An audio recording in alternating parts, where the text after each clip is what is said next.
okay, let's build a directory of lawyers online. And I said, there's already 3. I don't build copycats. Stupid. The first 9 all got rich, but I was arrogant by design. So it's already there. I don't build it. Hey friends, this is Podcast Ruined by Software Engineer. On this episode, I get to talk to Dr. Alexander Kihm, founder and CEO of POMA AI. In the world of large language models, also known as LLMs, and Retrieval-Augmented Generation, also known as RAG, POMA is a chunking technology that consumes large libraries of data, JSON, PDFs, images, chunks it with its proprietary solution, and outputs a context-rich data that could be consumed with higher fidelity and accuracy in any applications. Simply put, POMA is a new type of engine that consumes less gas and outputs cleaner, more structured power that can be used in whatever vehicle you can think of. If you enjoy Podcast Ruined by Software Engineer, don't forget to hit the follow button on your podcast app so you don't miss out on the new episodes. And you can pick up podcast merch at perrytiu.com/shop. Enjoy the episode. Welcome back to another episode of Podcast Ruined by Software Engineer. I'm your host Perry, and today with me is Dr. Alexander Kihm, founder and CEO of POMA AI. Alex, how are you today? Hi, happy to be here today. Thank you. I'm going to preface this. I'm going to be so dumb this episode. We're talking about chunking, we're talking about AI, we're talking about RAGs, we're talking about LLMs. These are all the great keywords, but you've built upon this today, but your journey to getting into that space is obviously so much more interesting as well. So we're going to be diving into all those kind of bits. But before I dive too much into it, who is Dr. Alexander Kihm, and what is POMA AI to begin with? I'm Alex. I'm an engineer, like very classic, starting with the Lego bricks at 3, then first computer at 5, disassemble it at 6, tried to tinker with it at 7, at 8 I had to reassemble this because I tinkered too much. Engineer, you get the gist. I'm also an economist, which is a bit strange because after an engineering degree, why would you do your PhD in economics? But it's basically big data econometrics, so the common denominator is code. I'm actually not good with my hands. I have 2 left hand, and like the DIY stuff at home is my wife. I'm the coder. I used to make this fun when you meet people in a bar and then they ask, what do you do for a living? I'm like, I'm a text butcher. I'm a text butcher. We actually butcher texts so your AI can consume them, because AI doesn't eat the whole animal at once. So we make the steaks, the sausages, and everything else.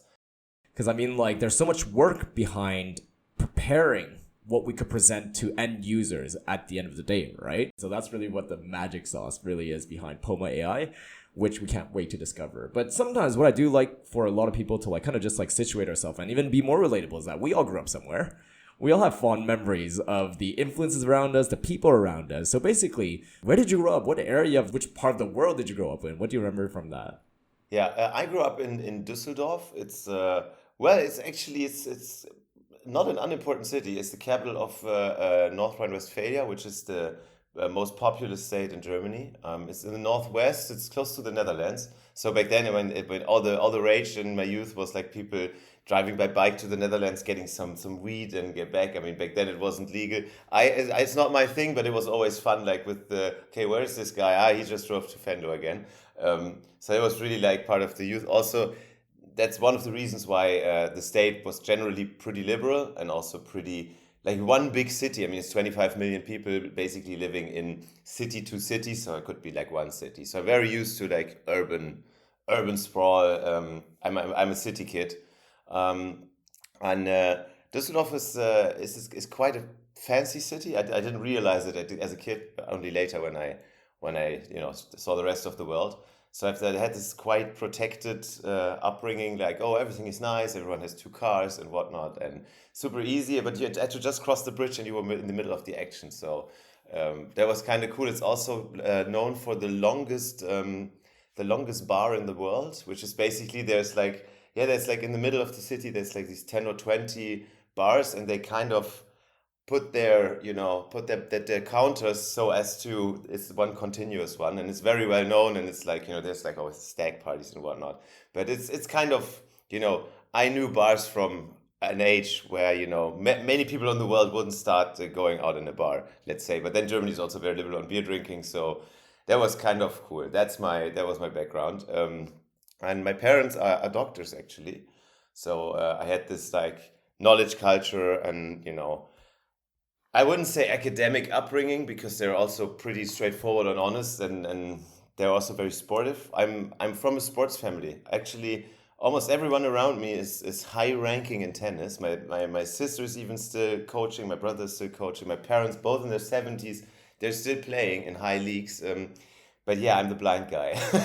So I'm the guy literally with, you remember these kids that had like one of their eyes, plastered over, so the other eye gets to, and so on and so on. So when I was 4, they cut part of my eye muscle, so I'm not cross-sighted anymore. I'm very thankful for that. Good job, doctors. But that obviously makes for a little bit less coordination when you only see 2 or 3 dimensions. So I'm always used to, I'm the small one, I'm the blind one, but give me a computer and I can help you. And so yeah, that was a bit like my role there. I'm the eldest son, fair enough, and have 2 siblings. So there was also early on a bit of this, yeah, learn to manage a subunit of an organization. Like I remember when my parents came, like always, yeah, but it's such a mess. The kids have to clean up and so on. And at one point I said, guys, instead of abstractly rambling to the room what the kids should do, are you actually talking to me? I think yes, because I'm the only one already speaking here. If that's the case, can I please? I will take responsibility, but I will also manage. And you don't, you don't breach hierarchy, you don't sanction, you don't reward. I'm doing it, and in the end, you say if you're happy or not. Literally, because it pissed me off at one point. And they said, okay, deal. So I managed my siblings. I got coffee at 14, that was the deal, and beer at 16, that was the other deal. Um, but I was managing the family, and I was making breakfast every morning, and I was, keeping my parents, uh, random management away from my siblings, but also my siblings' mess away from my parents.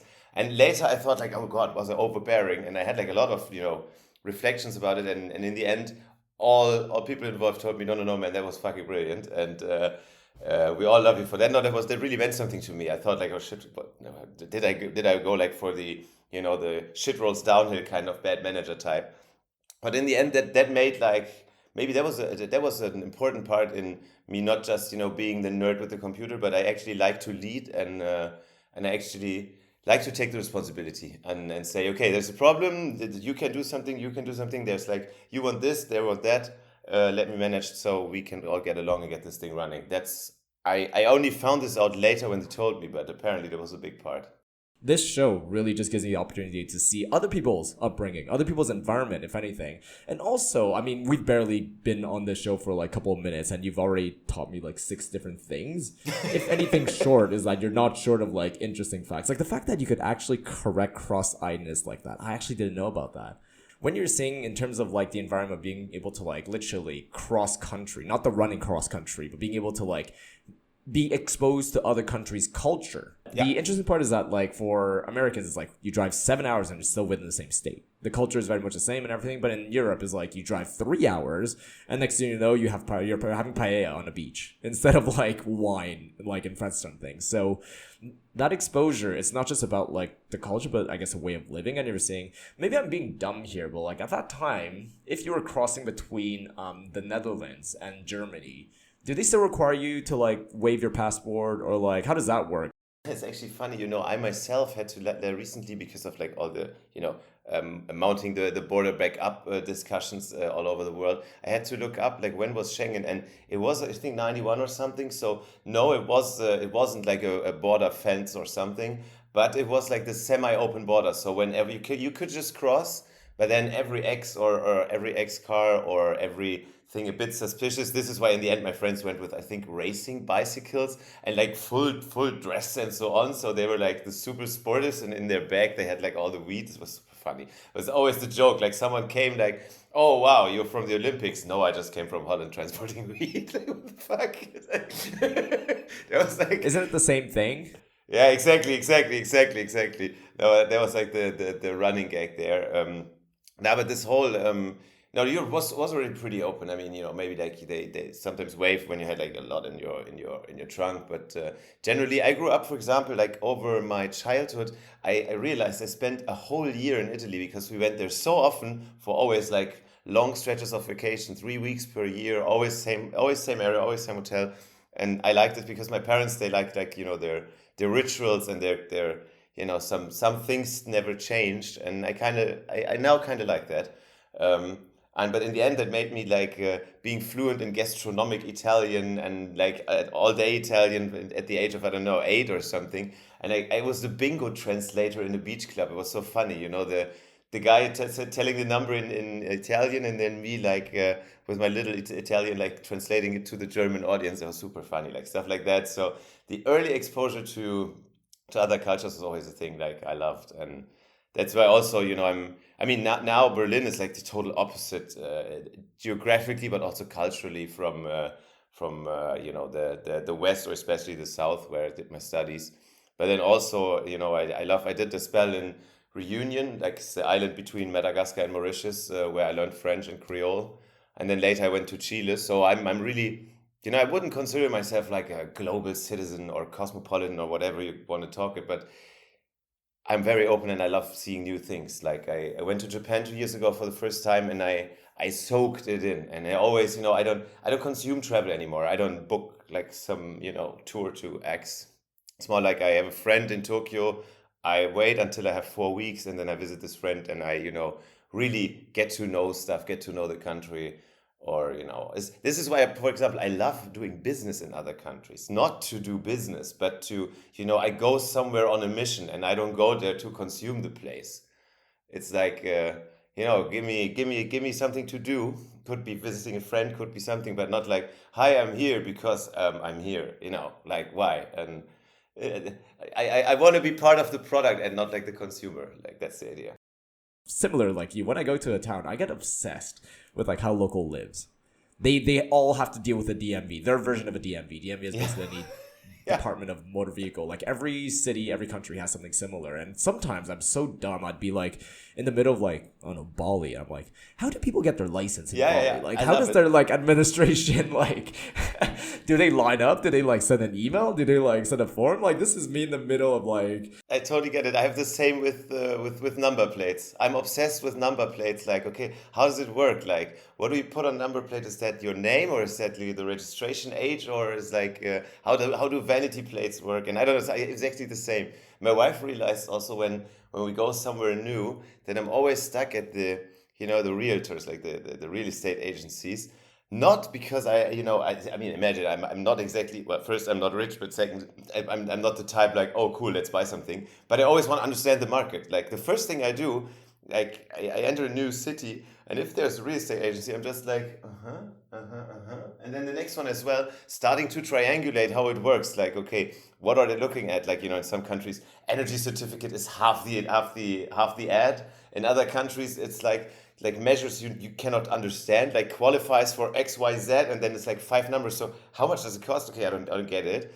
And then it's like in zone A and zone B, this is a very good XYZ opportunity. And I don't know, like I mean, housing is the first thing in life. It's like so interesting how this works in other cities. So I always try to get a grip on it quite early. It's like part of people's life. I like this. I absolutely love it. Like a lot of people. Okay, this is the last comment before we move on to the actual tech part, because like there's the tech show. But like when I was saying that, like people love their museums, people love their landmarks, and visiting a new town. Like we're just geek out on like random societal like topics that everybody deals with in every Exactly. city, and we're just like, how does that function? Which is why back to the show of podcast ruined by a software engineer, podcast ruined by multiple software engineers today. If anything, you're a software engineer as much of a generic engineer as far as I can tell, because we'll get into a bit of your background in terms of how you learned your craft to become where you are today. But one thing I did want to take the opportunity to talk about is that this kind of looking back in the childhood thing is that I do this a lot, and at some point I discovered the technologies that I've used growing up. Like, for people who don't know what's a Tamagotchi, it's a little like pet. It's black and white. It's like, it seems so simple, but looking back at it, was there like a chip inside? Was it more or less powerful than a Raspberry Pi? Like, I'd never actually like gone down the question of looking at what's technology. So maybe as a more generic question to you though, we've kind of had a little glimpse of your upbringing in terms of like surrounded by siblings, surrounded by a very interesting neighborhood, if anything, where there's multiple cultures, and you're saying it's very athletic, but at the same time you're like, maybe I'll stick to like building stuff. There's a lot of these influences, but what do you remember most in terms of specific toys or technologies or anything like that you got to play around with, push buttons, anything like that? Yeah, I can. Well, it really boils down to two things, and that's Lego and the PC. Um, and Lego, I mean, for real, like serious. I started with Duplo, like when I was very young. I don't know if you remember, like this like the twice the size Lego kind of thing. In Germany, it's called Duplo. So basically double. Um, and the thing is, I realized, okay, okay, it's obviously that's too rough for me, and that you can only like put bricks on top of each other, but they are compatible. So I realized, okay, let's build like the foundation and the rough outlines of the big castle in Duplo, and so we have like already quite some massive thing, and then we build on top of that. So you could build something like that it looked a lot more impressive because you had a foundation of something simple, and then you could fine grain it because they were interconnectable. There was like a few people actually know that they are compatible. It's super funny. Maybe in the US it's easier when they call it mega blocks and then you get it like it's a Lego mega block. But in Germany, they're marketed as two different products. So maybe so their parents buy another stuff again. But so yeah, Lego it was, and also Lego Technic, but like the serious stuff like with engines, with even a gearbox and whatnot. And I remember like my parents when they said, okay, there's snow in front of the door. I mean, which is well, it wasn't rare, but it wasn't exactly like every year occurrence. They said, "Hey, Alex, so you're in charge of getting rid of the snow in front of the door." And I said, okay. So I built a truck with a battery and with a grinder for salt and everything. Like, okay, I have to automate this thing. I mean, it was like 2 meters front door and not much to do, but I needed this thing to work automatically. So I built the Lego. I mean, Lego is not exactly made for outdoor salting use, but who cares? So yeah, I made this truck, and then it ground the salt, and it drove in front of the door back and forth. A bit like today's Roombas. Okay, well, it rammed a lot more stuff in its way, but since it was only Lego, there was no damage, and I was so proud. Like, look, ugh, but it did the job and salted the door, and everything was cool. That was like exactly my stuff, and the other was given that given that they ran a doctor's cabinet in the home basically, well, as downstairs in the house, and that meant, in terms of the whole depreciation and whatnot tax rules. I always say if you want to understand society, look at their tax code, and the tax code said that every X years, my father's computer, he was very innovative and always had like a computer in the doctor's cabinet, it would depreciate. So he said, okay, there wasn't really a used market, and he was very early. So I got my first computer so early because it was a depreciated hand-me-down asset from the doctor's cabinet. So I had like, I think it was a 386. Funny enough, my second computer was an 8088, so before 286, and I had them both in my room because I just bring it on, give me the hand-me-downs until my brother also wants one. So I didn't need a heating anymore.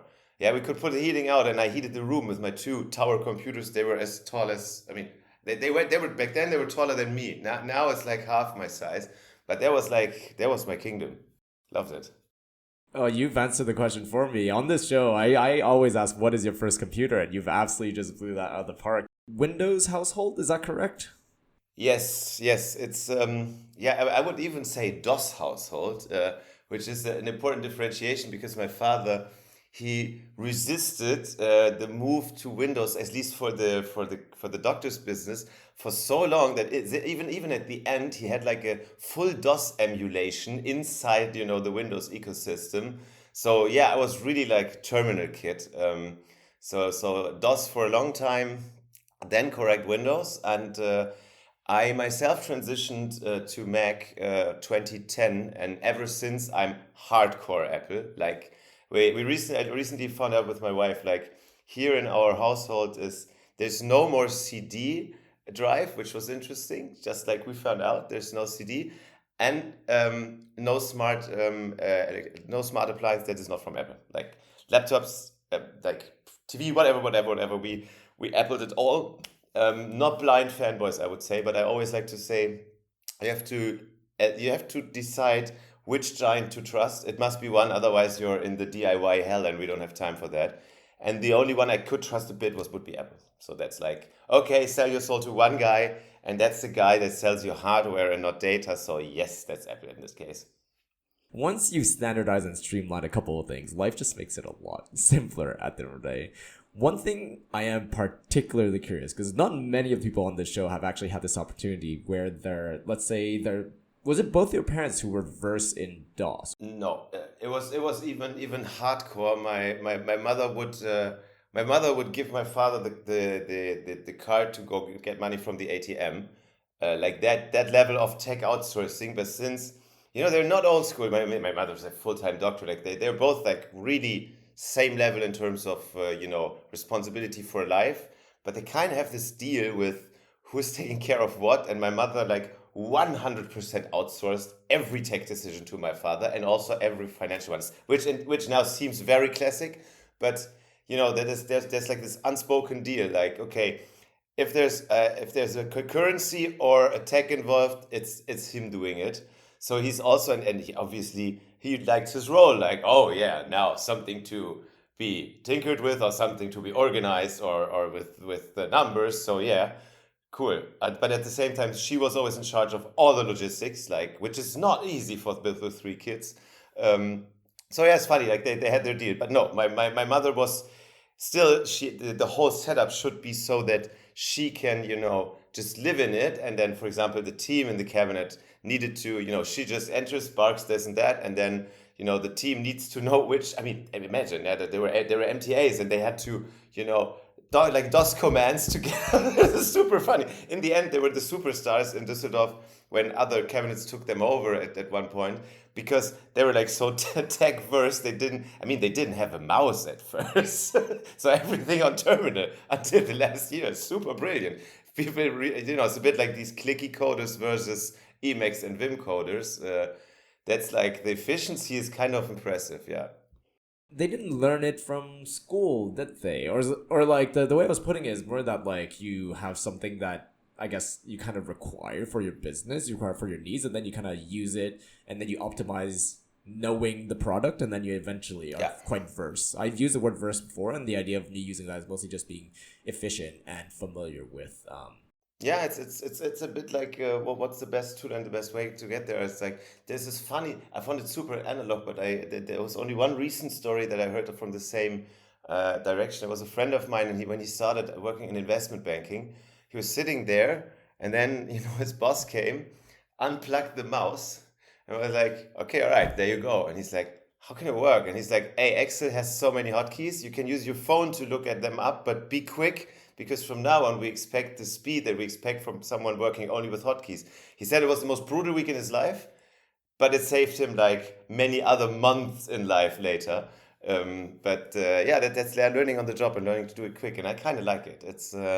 It's brilliant. I always loved tooling. I'm not obsessed with tooling anymore. Before, it's like, okay, which tools do we use? And the problem is, you can actually go into an over planning rabbit hole there, like comparing the tools all the time.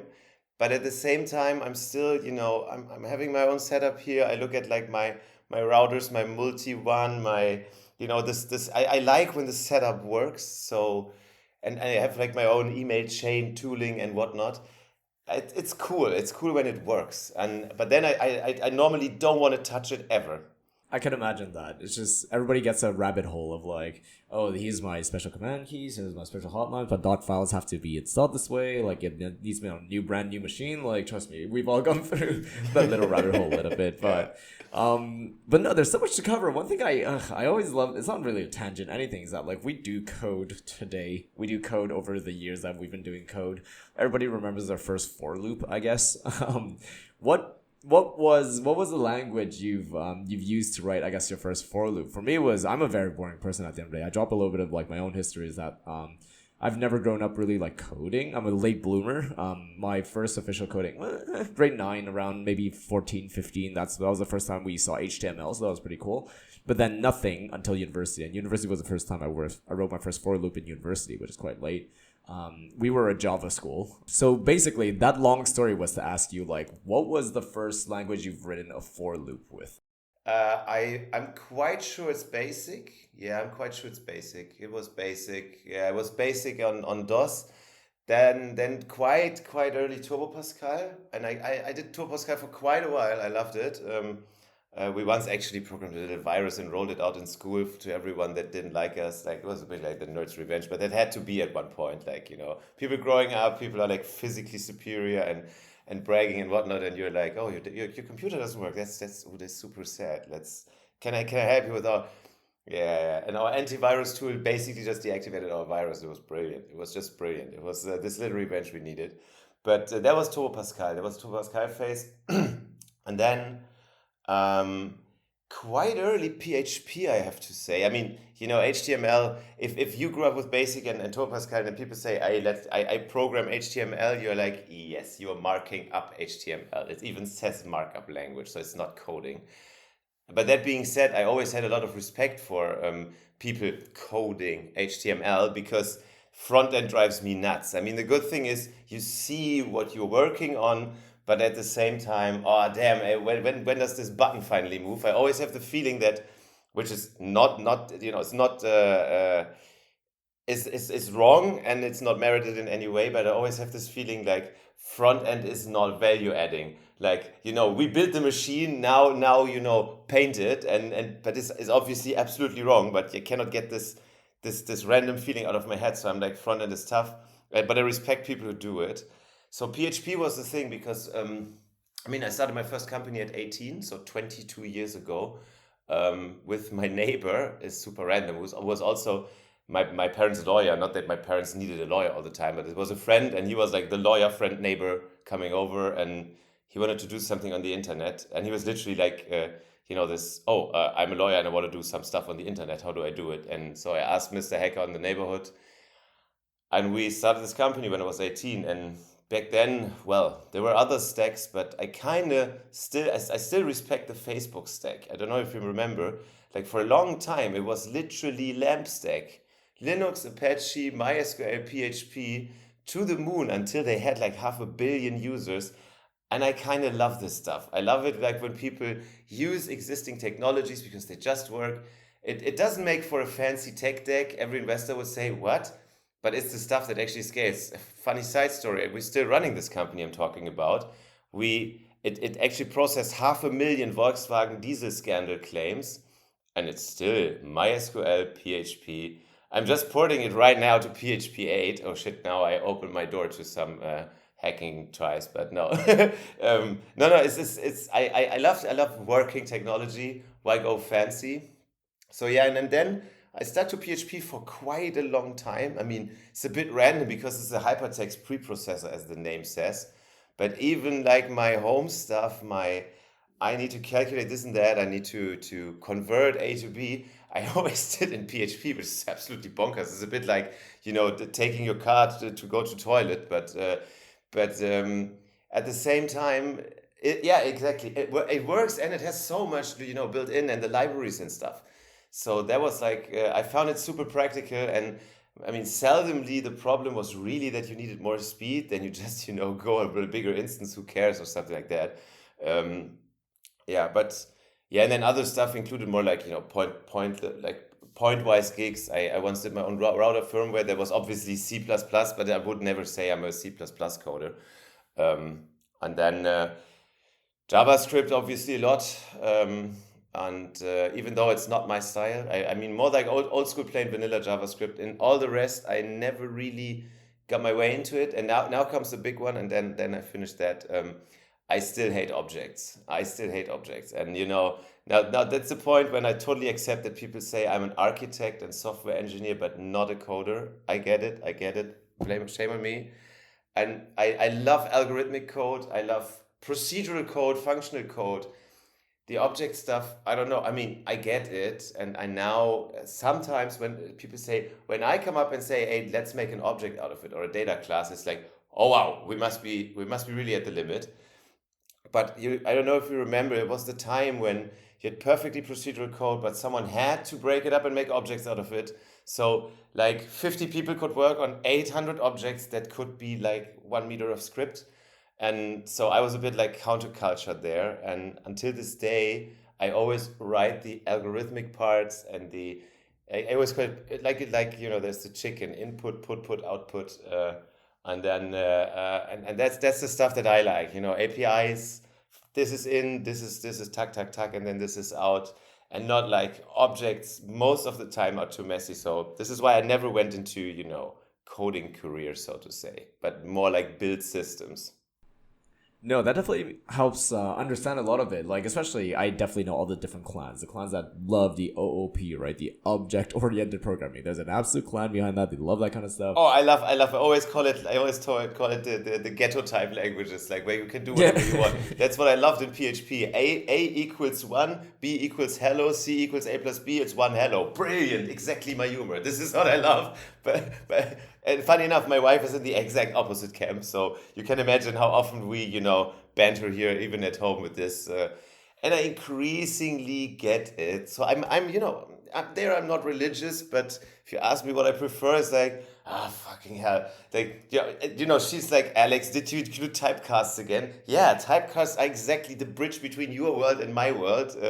She's like, no, typecasts are fucking haram. Okay, sorry. So now what is this? Oh, float. Yeah. But it's round, yeah. Just put float. I love it. It's it's the thing that makes it lovable. You know where, but funny side note. You know where I got to love decimals because I was like laughing my ass about decimals, and then I founded a fintech. And once it's about money, and a decimal two is actually the only thing that doesn't fuck it up down the road if you calculate monies. That was the interesting part where I finally got the reason for decimals. Because if it's about money, then you actually need less than float or double, but you cannot just do it like calculate everything in cents. So decimal is actually brilliant, and finally it has a purpose. Well, and finance and banking is not like the smallest sector on earth. So yeah, bing, now I get it. It's very like interesting to get the behind the scenes, right? When you're mentioning PHP, when you're talking about basic, when you're talking about all these languages, kind of help you build, I guess, like not only your character in one sense, your identity, and also tangent, because this show is all about tangent. People underestimate PHP's like presence in the internet, as in like WordPress. For the people who love diving into these stories, like WordPress nearly dominates still today the internet, and that's fully PHP as well. And just like all your Facebook and everything, I think Facebook nowadays, they have their own wrapper around PHP called Hack. Yeah, it's V8. They have a PHP to C live compiler, yeah. Yeah, so that's why they're still running with it, surprisingly. So if there's anything that I know is PHP is not dead. People love to say this joke all the time because obviously tech people are very funny. They say, the biggest oxymoron is a good PHP coder. Yeah. So mean. It's just like... What I do want to call out is one thing that was very cool is that we did have a little glimpse already. Because so today I'll use the word maybe serial entrepreneur. You may not use the word, you may use the word, but from my understanding is that a lot of it is... On LinkedIn I use it. But I have to, LinkedIn is a different art form, I would, if my parents would show me a profile like this on LinkedIn, I would cringe, but that's the way. If you don't cringe, you have a problem with your LinkedIn profile. It should be cringy. But the thing is, like, there's already a glimpse in terms of, as you were saying, just working with your neighbor into building a tech that we're going to talk about in just a second, is that a lot of this came from, I guess, like being a tinkerer growing up, playing with all these tools. You're talking about Legos. You're even remembering very clearly your first computer. This is one of the favorite things I like to talk to people about. We were a Windows household, and today, of course, I use Mac OS way too much, if anything. So one thing that might be useful is that my boring story is comp sci, go into software engineering, and boom, till today, I'm still doing software engineering.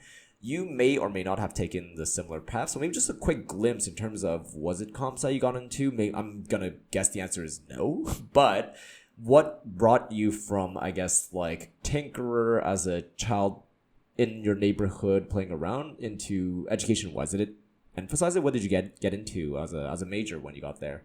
Yeah, so... well, one has to know, like back then in Germany, we still had the diploma system. So it's a bit like bachelor master integrated. So you couldn't say I do my bachelor in that and my master in that. And there was also not a major or a minor. I mean, you could obviously combine, but you basically did a diploma in medicine, so to say. Yeah, and then that was like masters, but everything included and batteries. So back then it was funny. I mean, I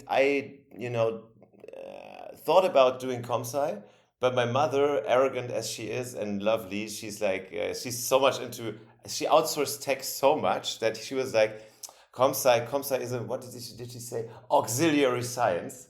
Like, like literally, it's an auxiliary science. So do something, well, not do something real. She wasn't looking down on it, but she's like, no, learn a primary science and not an auxiliary. I'm like, super, it's bullshit. It's old school thinking, but it makes you think a bit. But because also what she always preached is like, do something where you're not perfect at, but where you learn a lot. And there's one thing, I mean, obviously, if I now say engineering, you will laugh because everyone thinks I'm good at engineering, but I was like good in tinkering in some parts and also very funny. This is super random. Um, the only part of school like back then where I needed, how do you call it, like help, like homeschool, like a home tutor, was maths. Actually, maths, which is like, I mean, fast forward, I now basically have a PhD in applied math, but math was the problem. So she said like, hey, go for what you don't do, like as a walk in the park. And there was other stuff. I went to a very old school with Latin and ancient Greek, so I have. As part of my degree is literally Latin and ancient Greek, which is brilliant because until this day, every technical word for me sounds like German. It's like if it's hydrophilic or lipophobic or whatnot, it's actually super cool. I love it. Not to pose, but no, when you read papers on everything, could be a linguistic anagrams, whatever oxymorons. It's like, yeah, cool. I know what it means. Um, and no, but the thing is that was all quite easy, and math was like for a random reason. I think it was because school math is not math but calculus, but that's a different story. And so yeah, I enrolled for it's called industrial engineering, which is, they always make this joke, is 80% engineering and 70% MBA and how do you MBA in economics. Um, the funny thing is, it's actually not untrue. We compared it later, like just the amount of lectures and tests we had was actually that much. I mean, it was a very famous thing. It was the KIT. It's like, that is for a reason. They kind of style themselves as the German MIT. And they are quite well known for many things. I think the first computer was there and stuff like this. So it's a serious institution. And yeah, it was a bloodbath. Like you start with 600 people after 2 semesters, 150 are left, and so on. So the beginning was super brutal. It was like this absolute high pressure, high octane kind of university. And obviously, I failed in math at first. It was brilliant. It was like, holy fuck. And the thing is, then I had like my old friend Steve, who's now also quite a well-known founder, and he came to me like, okay, Alex, we have to stop this. You always explain to half of us how this stuff works, and then, and then you fuck up the exam. Let me guess, your problem is, have you ever revised in life? And I was like, revise what? He's like, yeah, okay, there we have it. And he told me, the first rule of basic physics, performance is work divided by time. So, you're just too slow because you don't have to practice. And not literally. And then we started, revising, going to the library and training for the exam. And then I finally got better and everything works. But it was, I mean, shame on me. I was so arrogant. I never revised before that. I thought like when I understand something, it's okay. I understand it, got it next. And then obviously in the exam, you totally fail it because it's more about being trained to do this on speed. Yeah, well, the cool thing is after this, after going through, the storm at the beginning, it became very open. You could basically mix and match from 500 different lectures what you wanted to do, and that's pretty cool. So some people, for example, they did a color chemistry and art history, and they are now at Sotheby's, in the restoration business.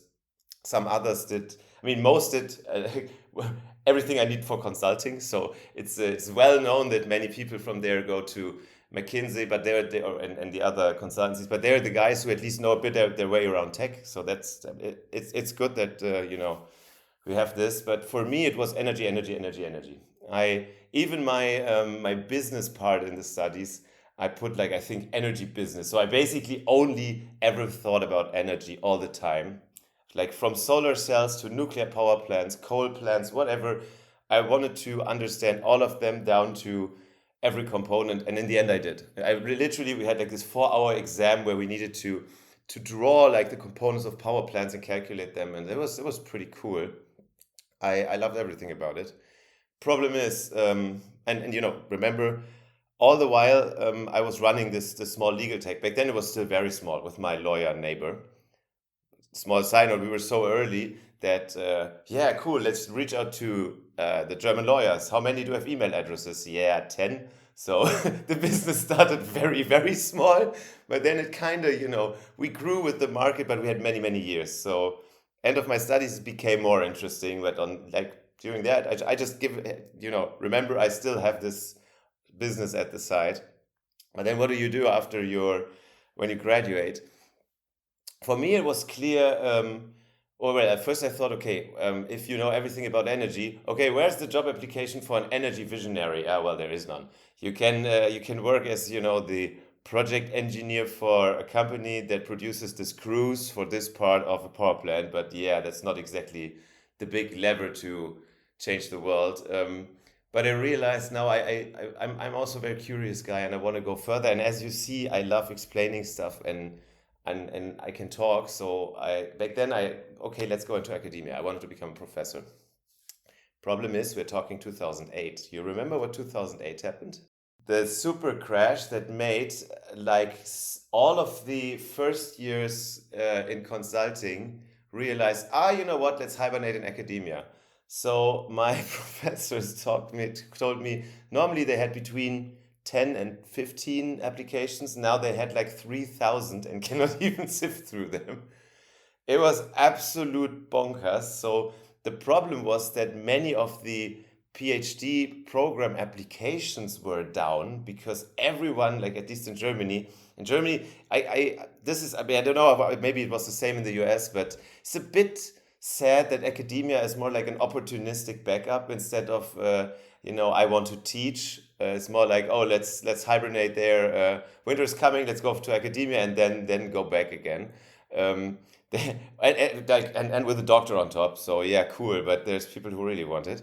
Um, but yeah, finally I found a very good spot in the German Aerospace Center here in Berlin. That's when I moved from Karlsruhe to Berlin then.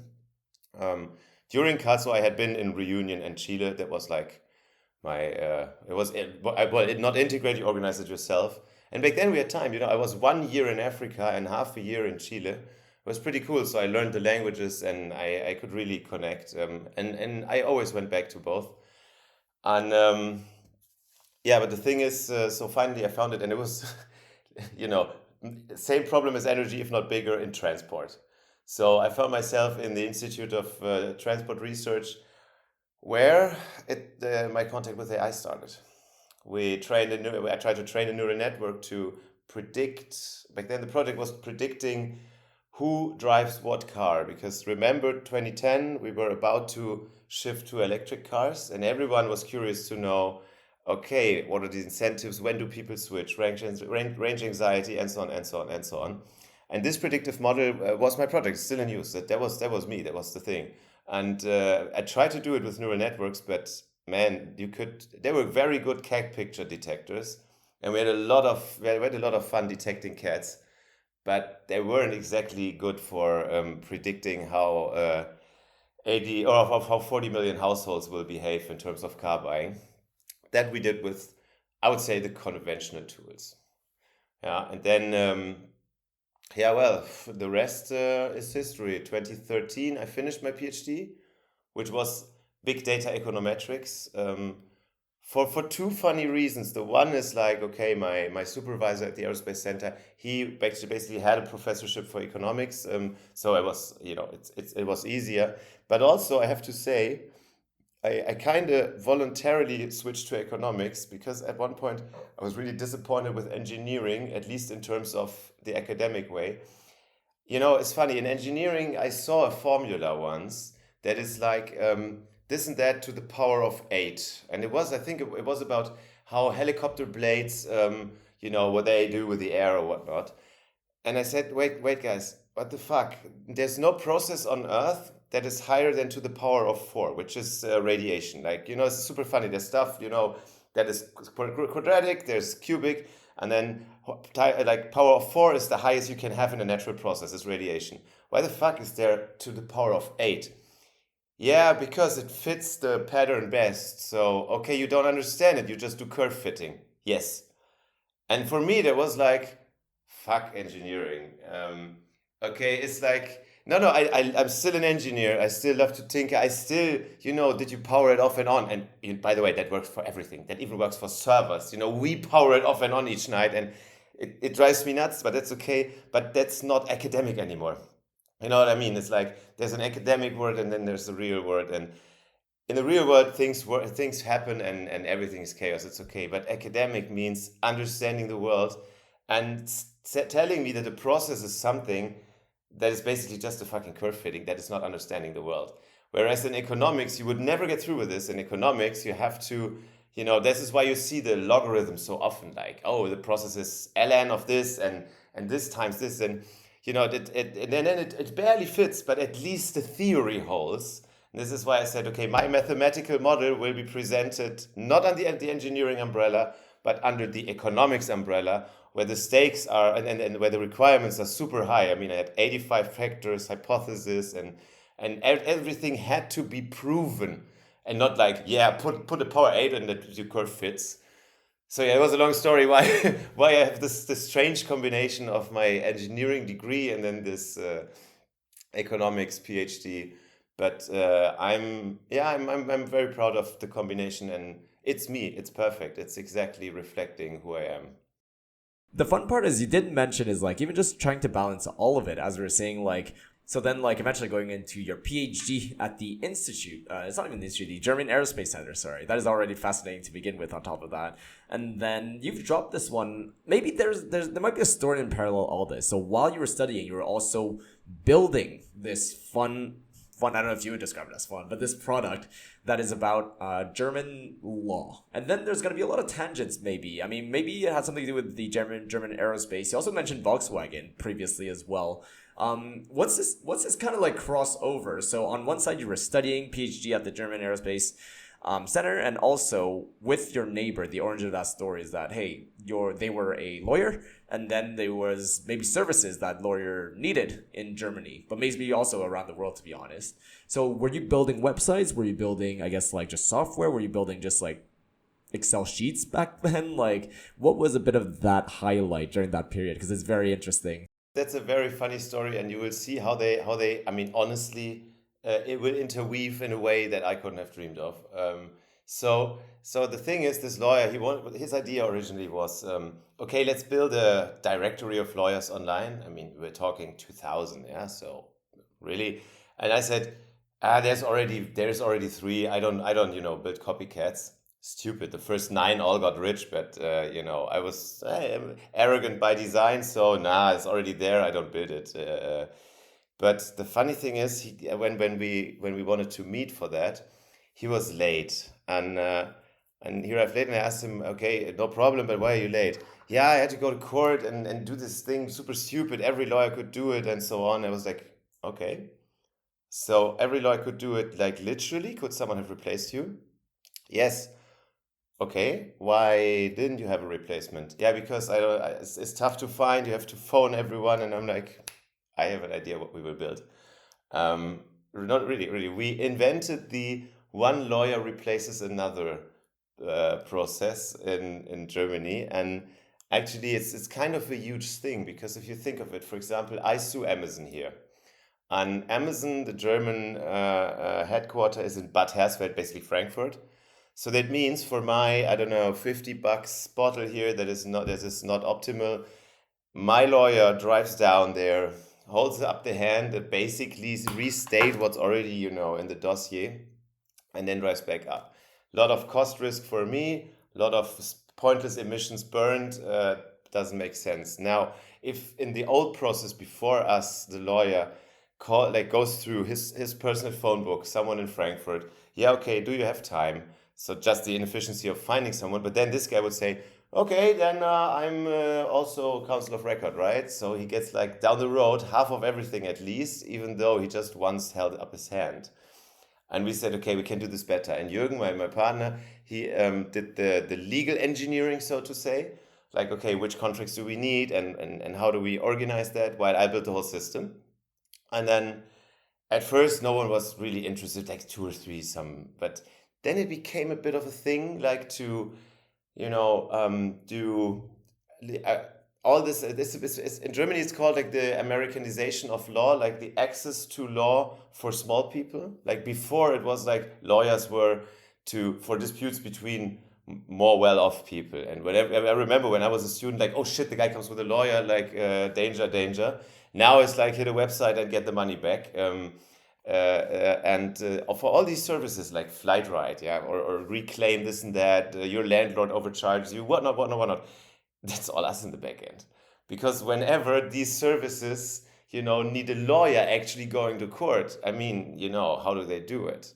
And then came the Volkswagen scandal, and the rest is history. Like Volkswagen, we had like totally in Germany with like millions of lawsuits, and 500,000 of them were actually routed through our system, because who else could give you a lawyer in Wolfsburg tomorrow to state the claim? It was brilliant. It was super fun. Now comes the crazy part. By then, I was working at the Aerospace Center, and my predecessor on exactly my post in the Institute of Transport Research was the guy uncovering the diesel scandal. And I didn't know. So imagine, all of a sudden, it hits me like, hey, Alex, fuck you, man. Like, the red line in your career is not for real. Like, you knew all along and whatnot. And it got even better when then, after the Aerospace Center, I founded FAIR, like the fintech, and we took the insurance companies head on with the pension products. And then later, I mean, some people said on stage, no, I don't sit with this guy. I don't sit with this guy. I don't know what was wrong with him. Like maybe an insurance company, screwed his parents or anything. But this guy from the age of 18, he's following his Mephisto master plan to totally fuck insurance companies, because obviously who paid for the diesel scandal in the end? The insurance companies. And I'm like, oh wow, ever since that, I believe in chaos theory so deeply, because I didn't realize that you could find such a red thread in my life. This is so brilliant. I really didn't know it. And in the end, I mean, when I look at it, I'm like, yeah, shit. It really must look super bad from the outside. As if I have planned it. This is absolutely cool. But then also, sometimes now I use it like for when you have tough negotiations, like, yeah, you know that I'm the guy who, and then, oh, okay. Oh, yeah, sure. Use that as leverage, if anything. Exactly.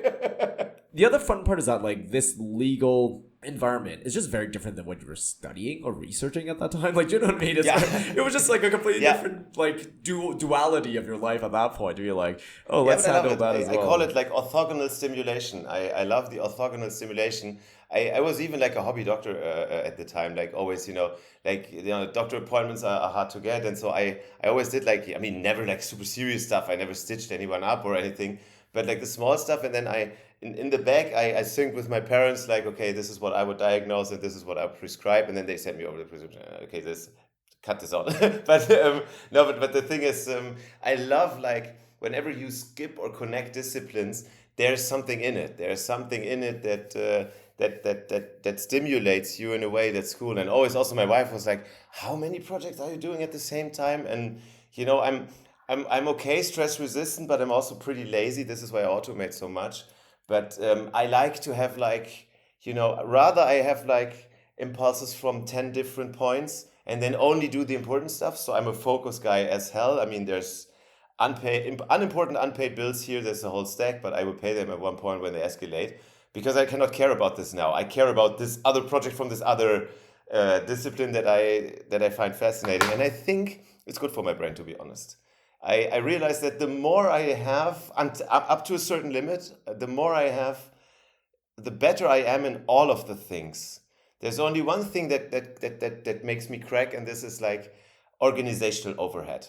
Like, but now we have to organize the travel. That kills me. But I could found another company in the meantime, no problem.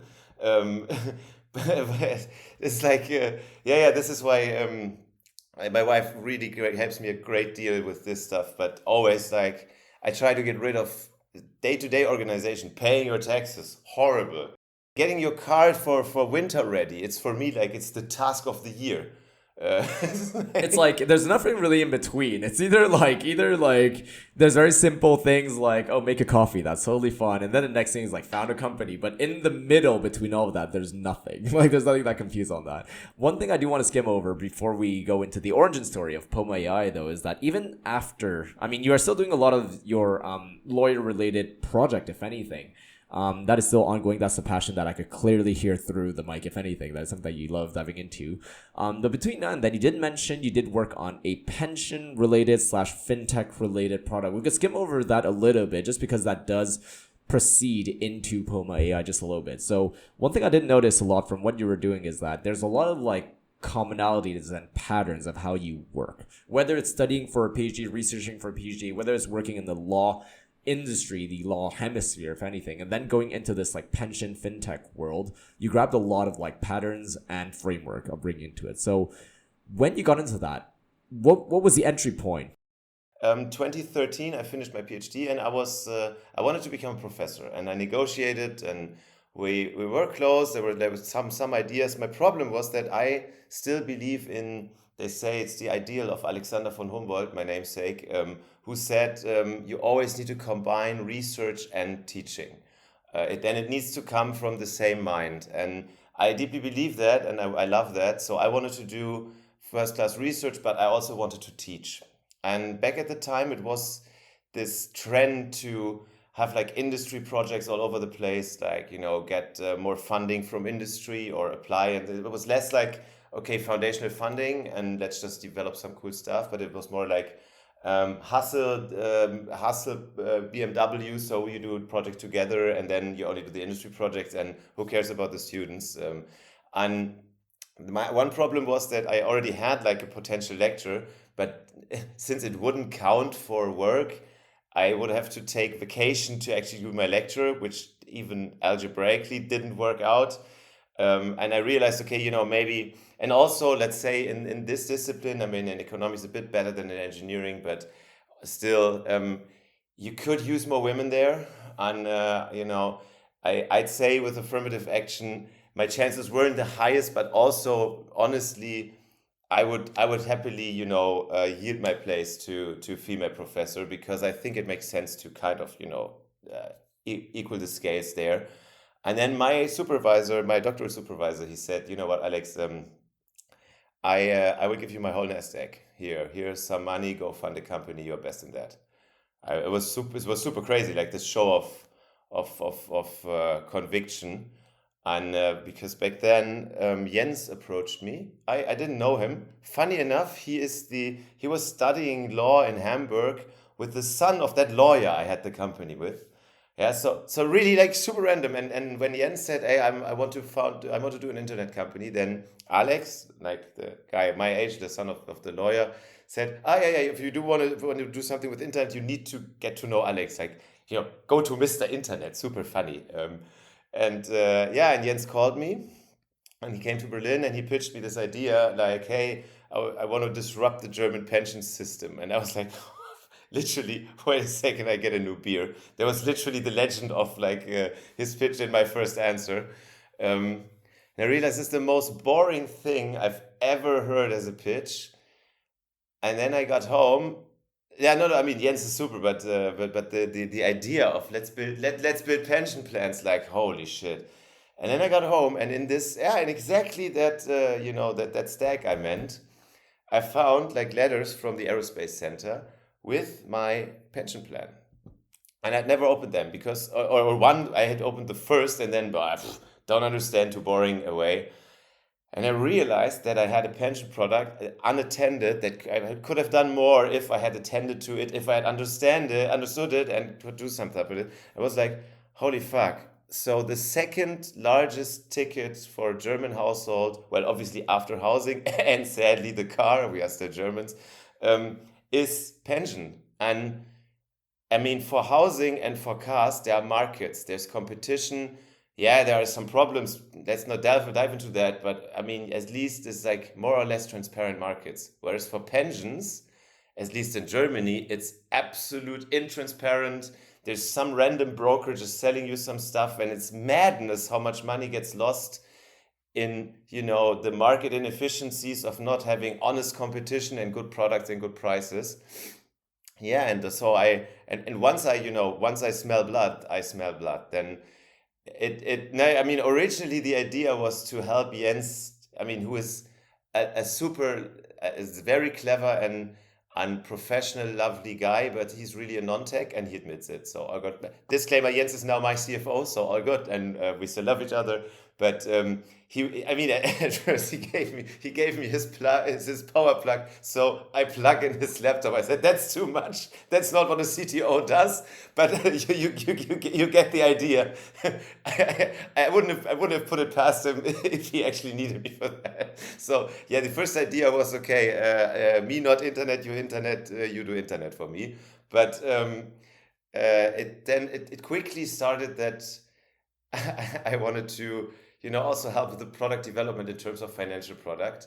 And once you sent me down the path, it escalated completely. So we developed a whole new product, not only in terms of, actually, the tech stack wasn't, like I say, again, Facebook stack. Really, we did this with PHP, MySQL. Why not? It just fucking works. And then back then the VCs were all about, oh, there's like, how's it called? Like there was the time when you had like all these cleaning startups, like this and that mates and so on, and they had like I got some decks from VCs, and their tech stack was like, hey guys, is that a Java lab, or is it like a cleaning platform? Why do you go overboard so much? And we were like, yeah, PHP. Like the tech stack was like a simple page, but we said, let's use the resources to really dive into this financial product. So we built the product. We had an insurance company, we had a bank, like we combined them. It was absolute bonkers.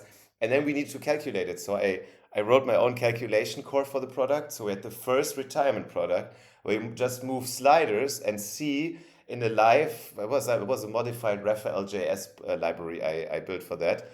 So you could live see, how your pension product was. Today, this is not a big deal, but we're talking 2013, where people normally would get sent, here is your 50 pages that you don't understand. And instead they move, a slider and see, their pension evolvement. And I always like to say, I had once built engines at Mercedes. We dropped this part, but it was a longer but deeper kind of internship during studies, and where, by the way, again, not shitting you, I was working on the exhaust gas management, and we knew that down there the passenger car guys were faking. So, like, again, the red thread and stuff, but It's it's always chaos there. theory. It's It was always always been chance. there. Yeah, yeah. I cannot get rid of it. But yeah, but I always said, okay, building an engine, or calculating physics, or trying to calculate the German text code is actually pretty close to each other. Physics was easy, I have to say. But in the end, we were like the pension nerds. I mean, up to this day, I'm still in commissions and on panels for pension product design, because we really, like, we went down the rabbit hole until we hit the wall. So we are there now on the pinnacle. We even co-designed, like, for the next reform they will do. It's about to come finally. I fought 10 years for it. And now it's about to come that Germany's pension system will be reformed. We finally will see the light. It's a shame what happened here. It's an absolute shame. I don't know if you've read about it, but Germany wasted so much money. People earn much and even save much, and 10 years later they have half the money of Americans, because the money goes into random broker commissions and the wrong products, and we finally bring them to the capital markets again. But yeah, long story short, we built this company and found the perfect match for, there's a fintech unicorn, and we knew the founders, and they're super cool. We are close to each other. And in 2019, so 6 years after founding, we sold the company to them and integrated as their pension division. They didn't have a pension division. They were lacking some features in the investment products, and we sold to them.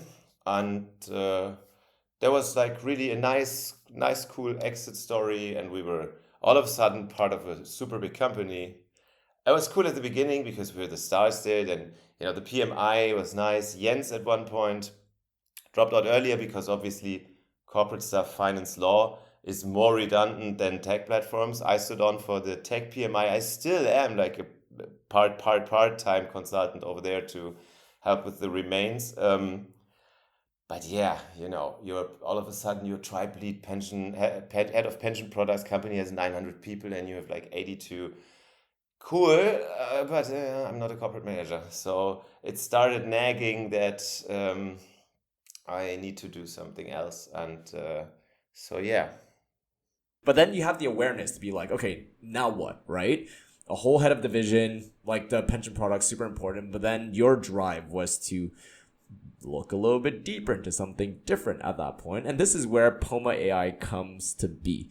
I mean, like a lot of what you ended up doing just builds up to where we are today with POMA AI. So POMA AI, this world of like LLMs, RAGs, big data. I mean, you can even throw that into there. There's a lot of ingestion, there's a lot of data pipeline, all that kind of stuff. Maybe before we jump into like the techie, extremely deep dive, all the kind of coding stuff, what is the origin story of POMA AI? Not only just the name, but also what was the setting? As you were saying, you were just, did you just wake up and be like, boom, that's the idea? Or was there a little bit more to that? No, there is more. There's more. But first of all, thanks for like coining that same term. I always like to also say it. There was a journalist once that asked me, "Yeah, but now you do something new, and then you just want to sell it."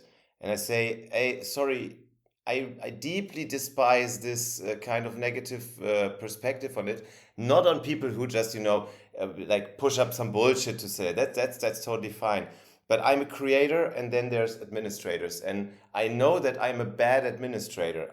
This is fully fine. This is why I deeply respect good administrators.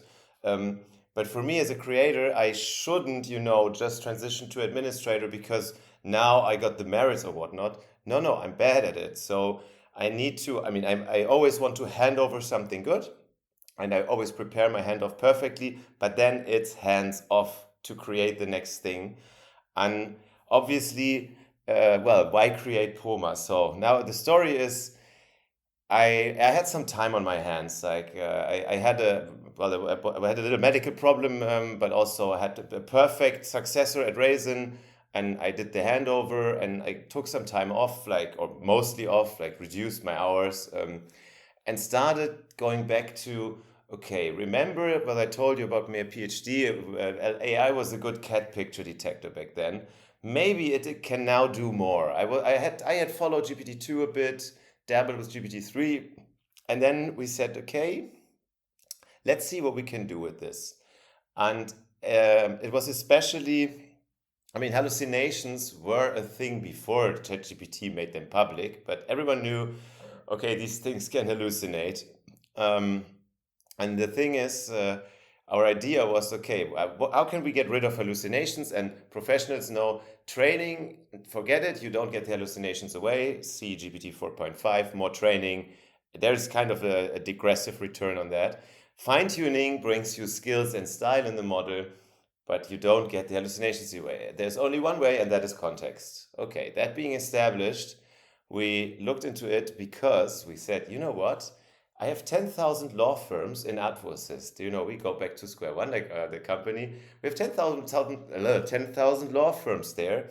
So if we just build a chatbot that does that, where you don't lose your license, you don't get disbarred because of some hallucinations, where we already have 10,000 customers. Let's try this game. And let's first, obviously, get a grips on. It was not even ChatGPT out there. So let's see what we can build. It was 2022. And we started like installing first systems, like combining the models and stuff. And and then we first realized the problem is we cannot build this German legal chatbot because it's a content game. It's like, especially in Germany, I don't know how it is in the US, but in Germany, only 3% of verdicts are online. The laws are mostly online, but in a shitty format. You have to like clean it up very much. But especially whether we don't have case law in Germany, but what we have is the codified law with a lot of secondary literature. So people say, yeah, but according to this magnet that published this opinion in this book that you can only get when you have the subscription, but you should know it, otherwise you're fucked in court. It's this and that. So the law says something different, but it means this and that. And this is well guarded by a set of, let's say, 5 publishers. And in the end, it's like it's a power game. Like, okay, who gets access to what? And it's funny. And I have a name in the scene, but I don't know. It's not my style. And it's like, only Titan negotiations, and I want to build tech. But I realized, okay, let's at least try to build something like that, because if we make it there, we can make it everywhere. So the idea was to build domain-specific chatbots. That was the original idea. Let's say we can build this for the law. And then, by the way, I would have sent my partners from AdvoAssist. I still have 2 partners. They could have haggled with the magnates that sit on the content, but I built the tech, and I just give, I have my first customer in AdvoAssist, and not like AdvoAssist has 10,000 customers, but cool, outsource what you don't like. Um, and then we would build like the medical AI. That was also always a dream. By the way, its prototype found my carpal tunnel syndrome, so we also know it works. But yeah, domain-specific AIs was the idea. And then now it's an important excursion, a small one. Every winter, I mean, if I let me turn my camera, and you see this is a rare exception of Berlin weather at this time. It's super beautiful, and normally it should be gray, gray, gray. Look it up in the Guinness Book of World Records. The first 3 places on consecutive days without a ray of sunshine are Berlin last winter, Berlin the winter before, Berlin the winter before that. Yeah, my doctors at one point said, okay, you cannot eat enough vitamin D to sustain this. Here's antidepressants. I'm like, guys. Before I eat antidepressants, maybe there's a more offline solution to that, and that is I just go to a sunnier place. Oh yeah, interesting. And there is this tiny country in the Pyrenees. It's between Spain and France. It's called Andorra. Many Germans think it's an island of Africa, but it is a landlocked municipality. It's a bit like, you could say Mountain Monaco, but it's a lot simpler. So it's more like poor man's Switzerland. Um, it's a lot of ski slopes, a lot of duty-free shopping, but super nice culture. I like them. I really love it. It's the only country on earth speaking Catalan. Even, Catalonia didn't make it there that far, but they speak Catalan. And it's sunny. They have 300 days of sunshine, of which most are in winter. So around Christmas or New Year's, we move, and we move literally for 3 to 4 months, and we live there. So we ski a bit every day. We sit in the sun. It's nice, and we work from there. They have 10 times more broadband internet than Germany, which is a shame. So whenever I'm in Andorra, people are like, "Oh, Alex, you're in Andorra. How do you see it?" Yeah, I see every pore in your face. The resolution, the Whereas, pixels, yeah. yeah, it's like, and it's like I'm in my mountain hut. It's like yeah. So don't get no. Sorry, I don't want to rant, but Germany, if any decision maker hears it, can you really mean that? It's like, it's yeah, but this is cool. So we are in Andorra, and Andorra has one thing that is super fascinating.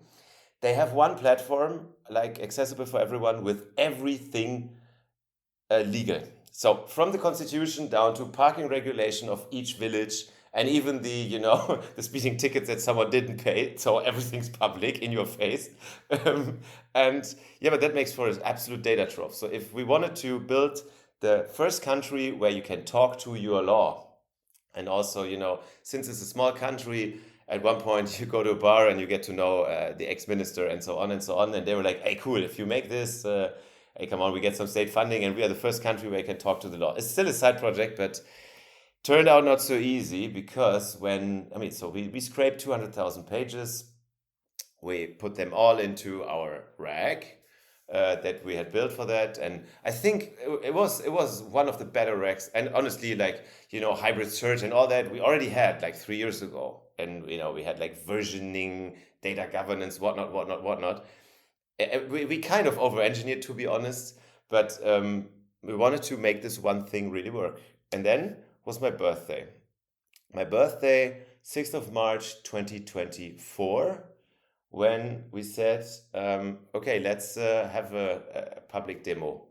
It was the most expensive birthday I ever had, and I'm not talking about the drinks or anything. No, I'm talking about OpenAI's invoice the next day for the tokens it burned. Every question burned more than $1. I mean, yeah, it was a bit more expensive than now, but problem was you couldn't find the right context to actually answer the question, unless you included like all neighbors and all chunks between two chunks you found and whatnot. So you basically had to cast the net so wide that it was, you needed at least as many dolphins as tuna in your net to, to get what you really wanted. And that's like, I don't know, that it didn't seem right, but we couldn't crack it. What is important? There was one thing we forgot to establish. Wait a second. Um, there was one thing I realized we didn't even. Ah, yeah. When I say we, and when you say how about this, how was that all possible?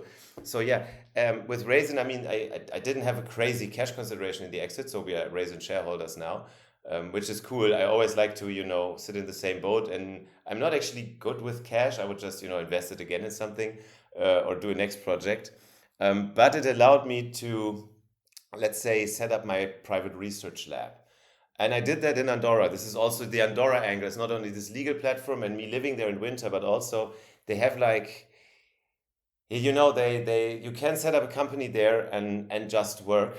I really like it. It's not like in any way shady or anything. Even it's an official subsidiary of my German company.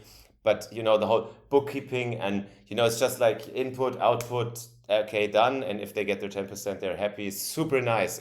At that time, thank you, Andorra, because setting up a company is a lot less hassle than, for example, in Germany, where you are buried in paperwork still. Germany is still very, very complicated. And, I just bought a fax machine to be able to deal with the authorities. I put it in the middle of the office so they really feel it when they visit. But it's then this register and this subset. It's just too much overhead. And in Andorra, it's like a lot less. So I did this Andorra Mountain Research Center. Where then also I started paying my wife, or so to say, my wife quit her job. She's also a brilliant coder.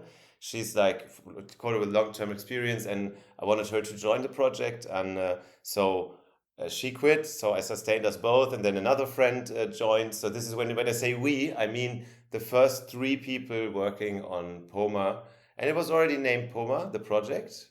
Originally, yeah, it's funny. I always wanted to a company about something mathematical. I don't know, maybe like like in your face. And in Andorra they speak Catalan, and now it gets super arrogant. The word for apple in Catalan is poma, and poma also stands for power of maths.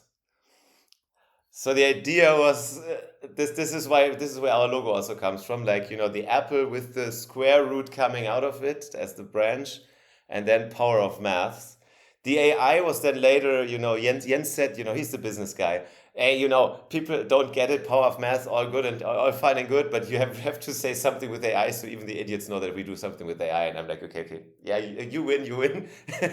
I would love the intellectual, like, Poma, Apple, power of math. Yeah, fuck it, say AI. Okay.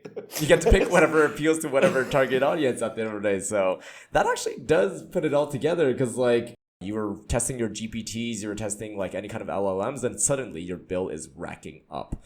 People see these crazy stories to be like, oh wow, the bill is like $200,000, and it's like, where did that come from? And it's like, okay, that's a bit crazy. So eventually, with this kind of like context, you're like, wait a second, like this cannot be sustainable. There's no way somebody's willing to pay that much every single time for maybe just a demo that you were doing to some, I guess, remotely important people at that time in Andorra.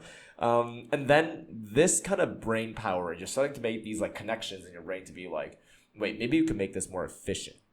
So now when we get to the point where it's like, we're going to talk about how what POMA does today compared to the original story of being a chatbot to begin with, or like multiple domain chatbots. That was like the original part. I'm going to just throw some keywords out there. And when even the word hallucination, if we talk about like a layman's term for it, is like, first with hallucinations, just as a connecting example, I asked the original ChatGPT. You remember, like, it was based on GPT 3.5. It didn't have internet access, so we're talking like many people don't remember it.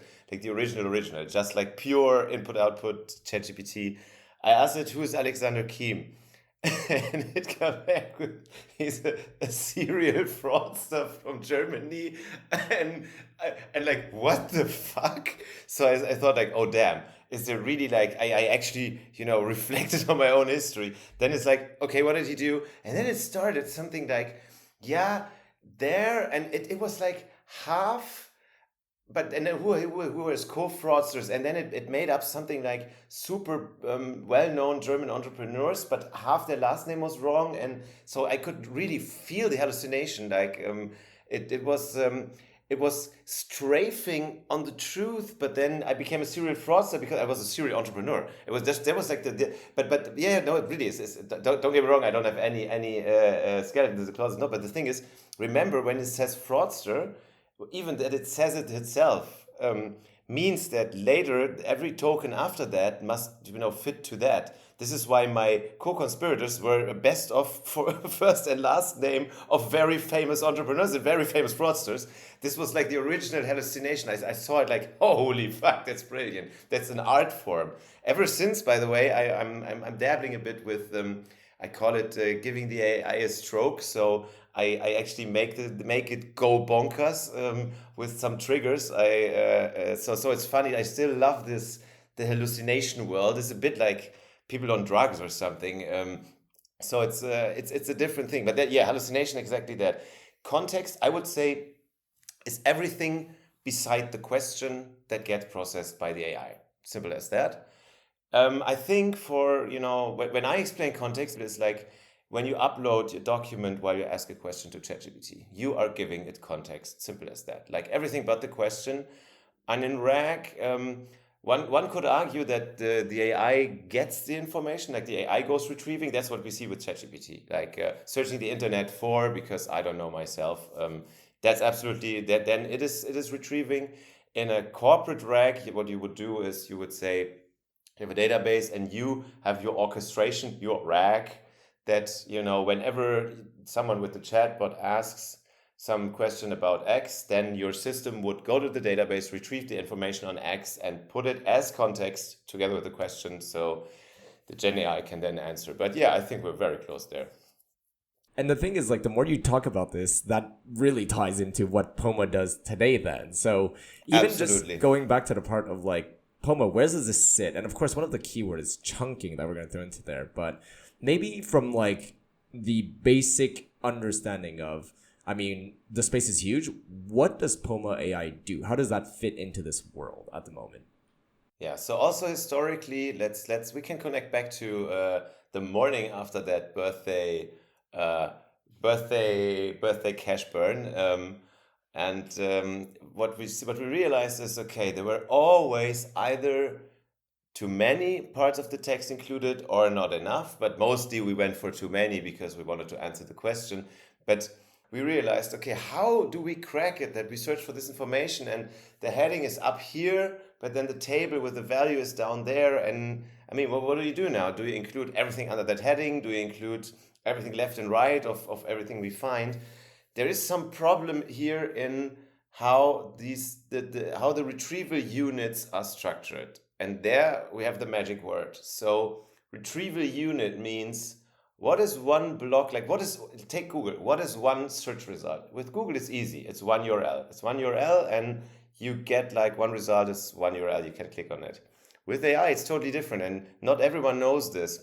It's not like I found it, here's the document. Also, the document itself is a bit huge. Imagine you upload to ChatGPT you upload the whole Bible every time you ask a question. It will actually stutter and say it's too large. So the funny thing is the search results or search units for RAG or context engines or however we want to call it. By the way, there's always a new name for it. RAG is so dead. RAG is so last Friday. Now it's a context engine. That is cool. I'm cool with that. I can now say RAG is dead. Long live RAG, but we just rename it. And it will be there in 100 years, I swear. But maybe by then it will have something name. But the funny thing is, so actually, one unit must be one unit that you can embed. And this is the interesting part in the whole AI game. Like, embedding means you represent what is in the text in let's say, I always call it in brain coordinates. Yeah, so when, for example, let's say I give you Paris, and then you get back the vector for Paris. And people understand vectors perfectly well. Vectors, by the way, is just coordinates. It's like X, Y, Z, and then another 2000. But if I have to explain vectors, I always tell people, well, take the coordinates of Paris minus the coordinates of France plus the coordinates of Italy, and you get the coordinates of Rome. This is how vectors work. And that makes super sense. This is also why people understand that you can have a Spanish original text, but ask it English, because obviously, as with this example, you can find in like literally information that correlates in the brain and not only text by text, not full text anymore. The problem is that one of these embeddings, like one vector, can only be based on maximum 8,000 tokens, 8,192, but that's basically 10 pages. So if you think of it as one train of thought, 10 pages is a bit much. I mean, you have to be very verbose to put. I mean, I could maybe do it, but you have 10 pages for one train of thought is a bit extreme. So people take less. Let's say 800 is still much. Let's say 400, half a page. Half a page is one thought. So you say, all right, let's build embedding units of half page like length. So how do we get there? The text is long. We start chunking. And that's like, okay, where do we cut? This is the big question. And it sounds so, I love this because it's so basic. It's so down, it's really deep in the machine. It's a bit like oil. Yeah. Oh shit, this thing doesn't work because we need another oil. No one did care about it. But you look like, okay, basically, we divide information into pieces. And once you have the job to divide something, you obviously ask, okay, how do I divide? Where do I divide? Here's the scissors, where do I cut? And not shitting you, 90% of systems out there, what they do is, okay, character window full cut. So that means like text messages in the 90s. Maybe you remember. You're like, hey, mother. So the next message started with and not, and the last was ending with moth. So that is bad enough. But now imagine when it comes back from the retrieval database. It's a bit like, imagine as a Google. It comes sorted by relevance. So now you have text messages from the 90s sorted by relevance, so in the wrong order. So first message is blah, blah, blah, and then the last ends with moth. So the poor AI has to read stuff that I wouldn't ever. But this is what is happening out there as a standard. There are better systems, but I just realized that 90% of systems still work like this. Then you can say, okay, let's be a bit more elaborate. Let's go token by token. So that basically means syllables. Yeah. So you after syllables you can cut. Then at least is mother. Okay, a bit better, but obviously the next step is let's get the word at least not cut, and then in the end a sentence. And now we come to the pinnacle of state of the art.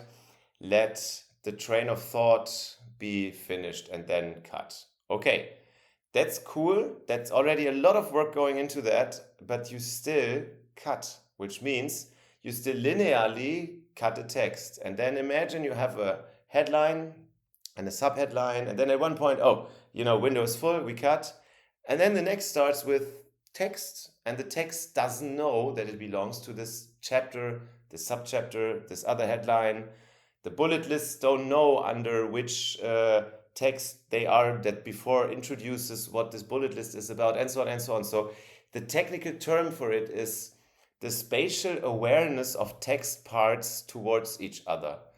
Yeah, that sounds super scientific, but it basically means when you as a human look at a page and you see it and you say, oh yeah, I directly see the structure. I see article 1 and this and that and that and that. And it seems so structured, but what people have to know is that machines cannot see that.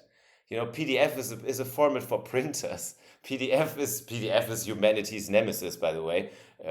PDF is made to enslave us. No, PDF is absolute fucking horrible, but it's so funny that everyone thinks PDF is machine readable. No, it's printer readable, and we literally print it out in our system to then take a photo and then reverse engineer what was on it. Yeah. So the idea is that what we feel as humans, when as a human you would say, oh yeah, obviously under chapter 3 in the subheading there is this list. Restoring that feeling for the AI. That is what basically we do. How we do this is a different story, but that is what we what we bring back up, that the AI is able to read and understand the text like a human, and not in pieces where it just starts at fifth, this and that, and it doesn't know what is the fifth. One problem that I see people in software engineering tackle a lot is when, let's say, you're working as a front end team and then you're getting API responses. Sometimes it's just one long ass string, right? It's just one long ass string. And then the front end has the audacity to just write regex. It just has the audacity to write like some way of like breaking it together. Or as you were saying, just like doing it that. And the more intelligent front end teams, eventually they'll be like, why didn't they just send us back like a JSON? Why didn't they just send us back like a structured object? And what you were describing this whole time is really just this realization that like, instead of finding better regex, which is, as I was saying, I think it's a race to the bottom at the end of the day. I'm just trying to find a better regex to parse a single string. Your thinking is more like, why don't we just make a better structure? And that's really at least my basic understanding of how POMA AI is building technology. So you're building technology to be able to compute all of this. The follow-up question to this is more like, it's meant to be accessible for everybody to use POMA AI, right?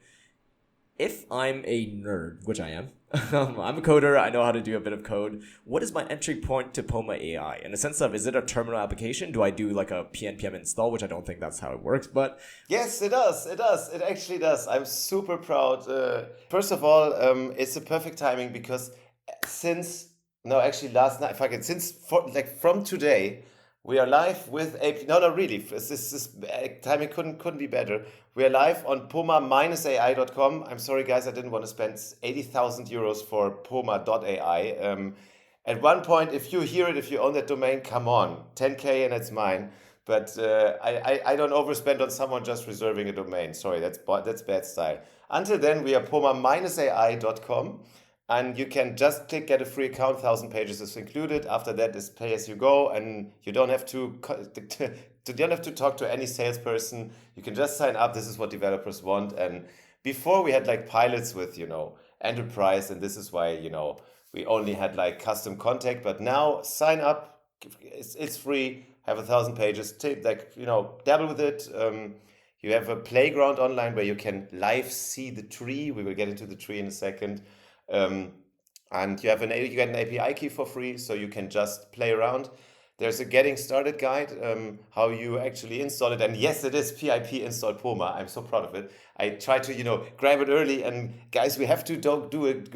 We have to get a nice pipeline module. So yes, PIP install POMA, and then only 5 or 10 lines more of code that you need to integrate us in every RAG or context engine or whatever you want to call it. And find out yourself what the magic is. The cool thing is that now, without telling too many parts of the story at once, we take in 57 file formats, so we don't need pure text anymore. That was one of the learnings why we only, started the whole, let's say, go live so late, because the first pilot project we did with the corporate, they said that, hey, we have super clean text. We give you the clean text and then you chunk it. Because my original idea was to have the world's only chunking startup. Like, be in every pipeline, don't have any competition, everyone loves themselves, and we just chunk everything.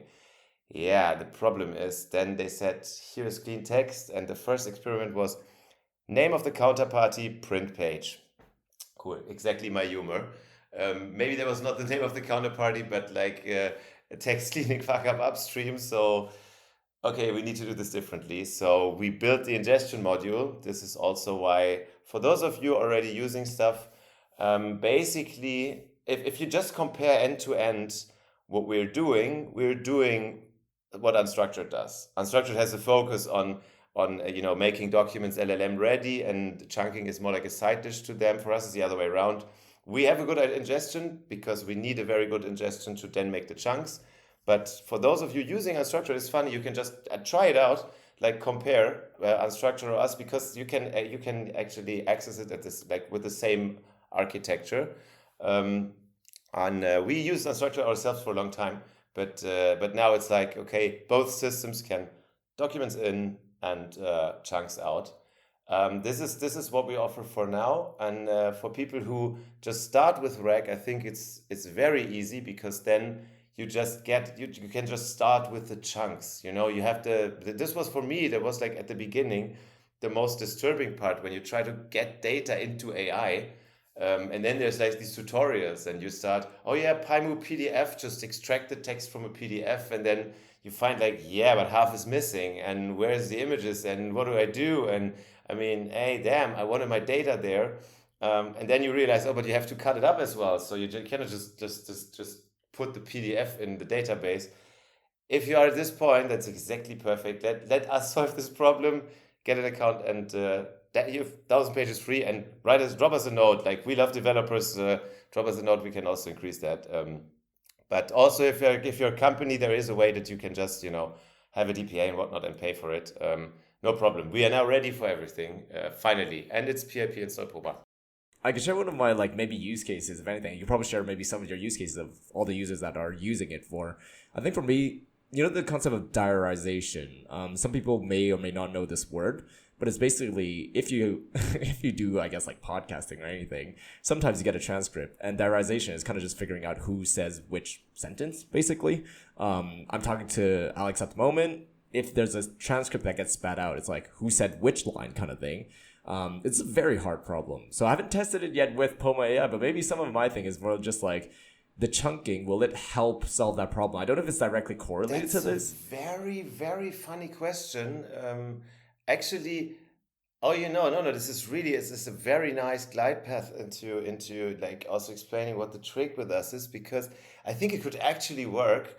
The thing is, what we do is we detect the natural structure in the text by letting. I mean, I can now tell it because we got the patent. It's awarded.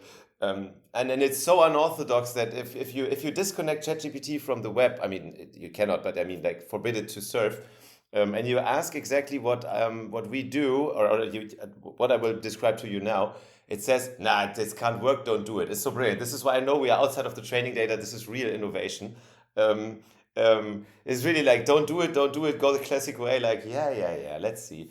So what we do is we let a model, like it's an LLM family that we fine tune, but you could basically do it with everything.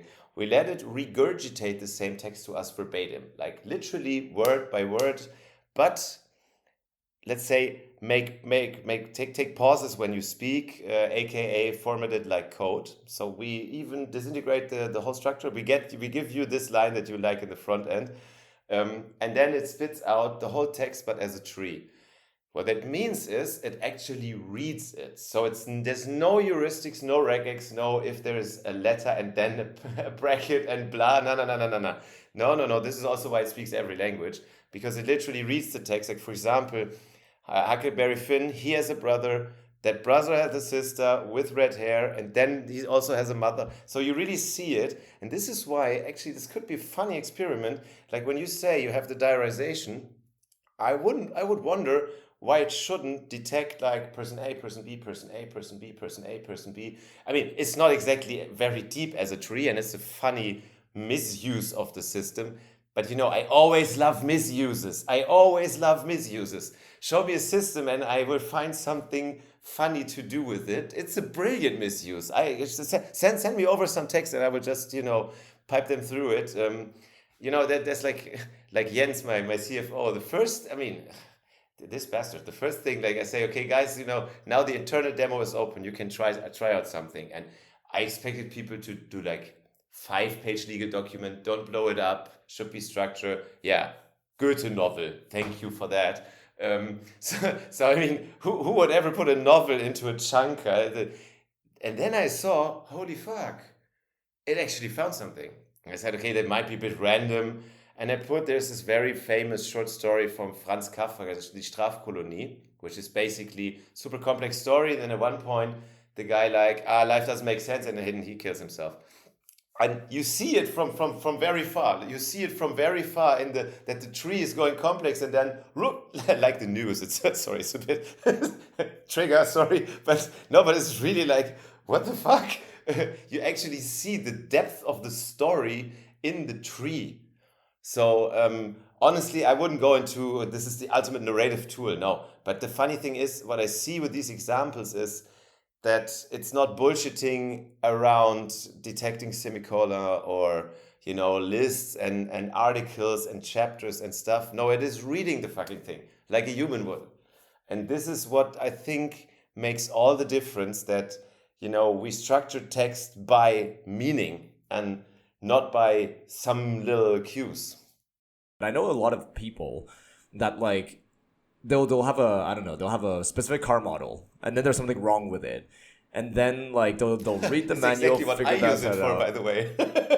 I know this is so powerful in the sense of if you're able to feed, let's say you're seeing 50 plus different formats, but we're talking about a car manual. You could Google that. Whether even like an IKEA like building manual, what a normal user that could leverage POMA AI is you just find your document, feed it into POMA AI in this case, and then it will give you a structured output.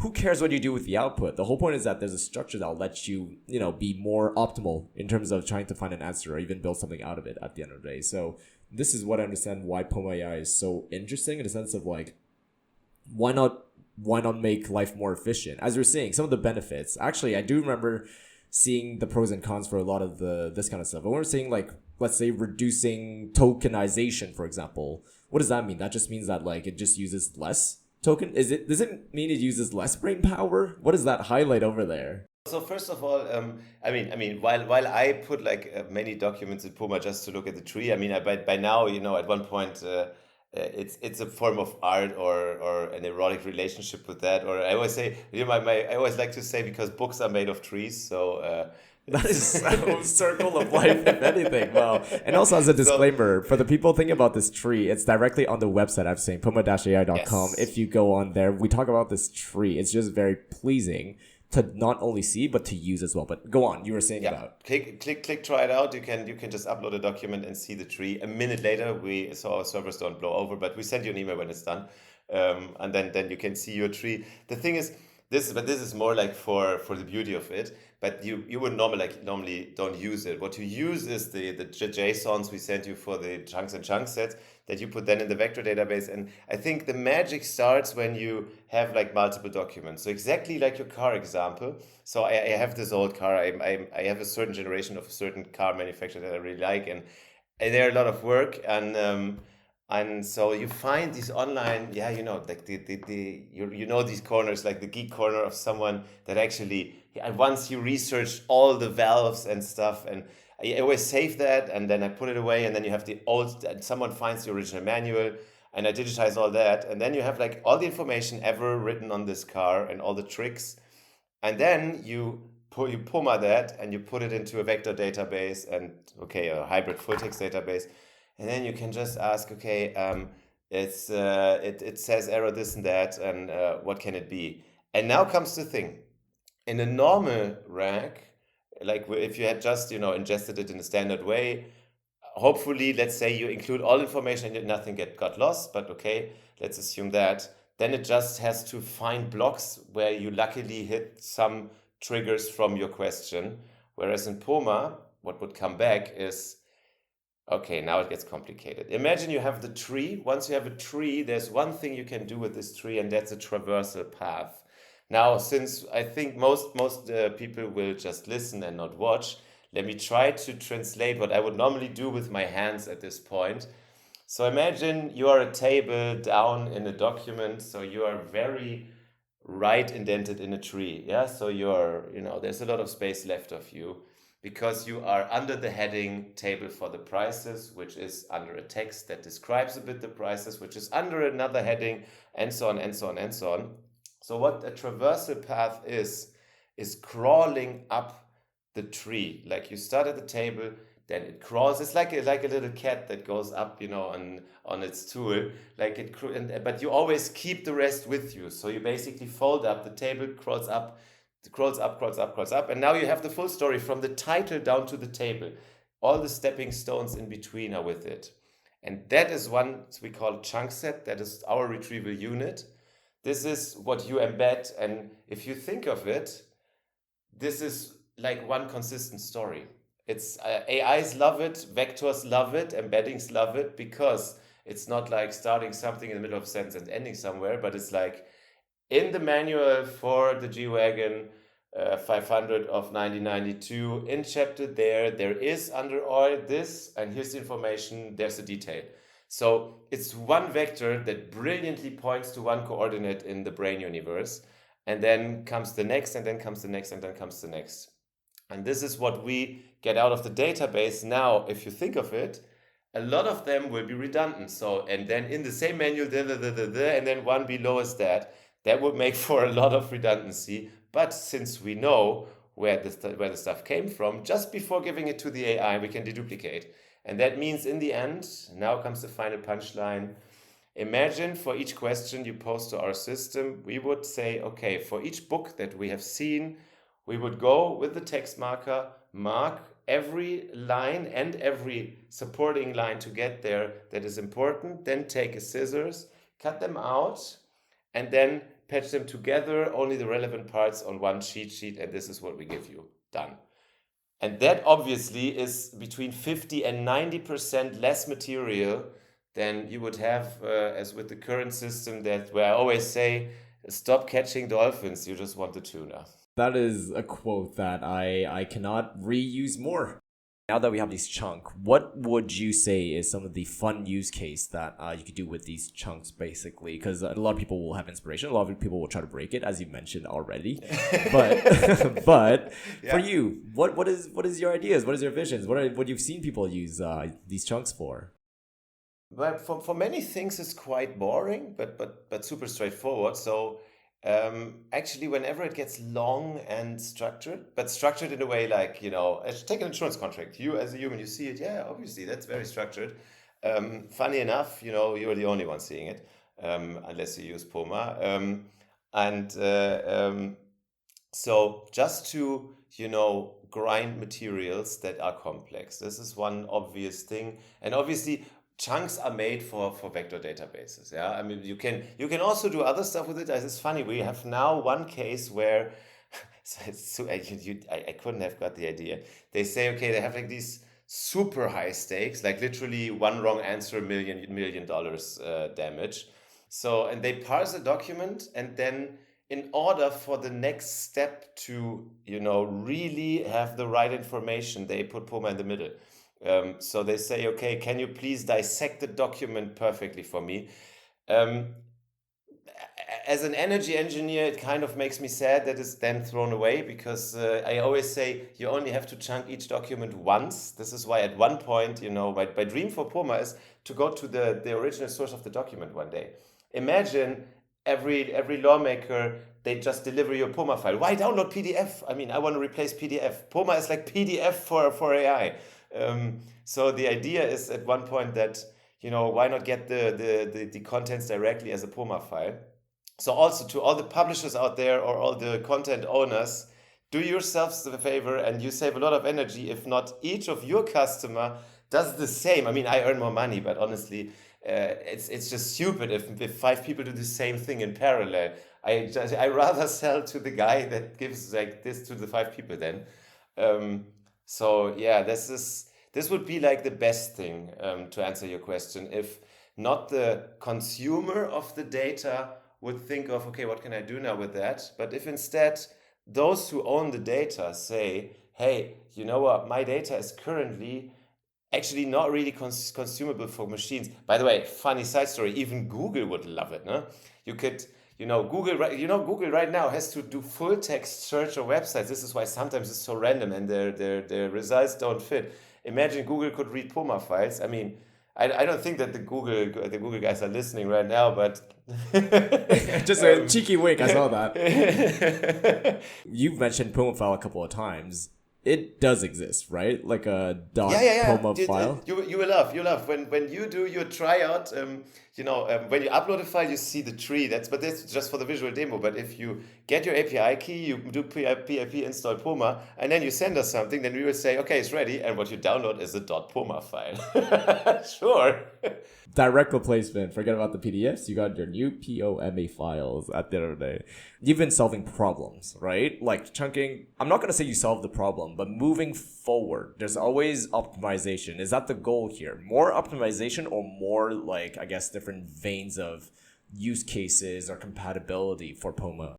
It's cool. I actually could speed it up by honestly a factor of 100, because before we needed to go sequentially over the whole thing. And now we know, for example, when we find chapters, we parallelize and stuff. So we have this very funny with this very funny metric that for actually almost every file we need between 1 and 2 minutes. Like it's super random. You can one page or 100.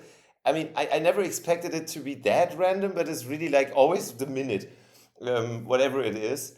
And that could be faster, but I can live with that. That's okay. You only chunk once in life. Like if you chunk the same file twice, you just wasted energy. You should respect it. So it's okay if it's slow. So you learn not to do it like redundant.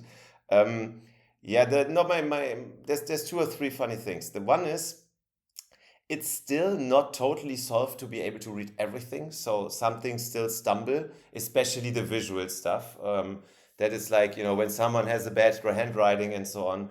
Then in terms of cultures, I mean, I honestly think it can already do it. We are good with, top to bottom, like Chinese and Japanese and stuff.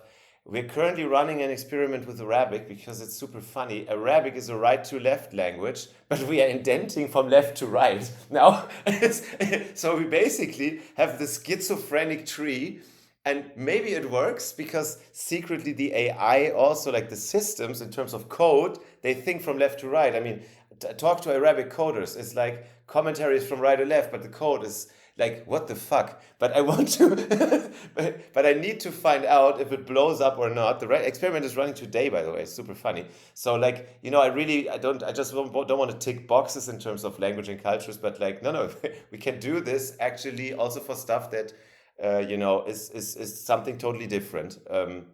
That is one thing.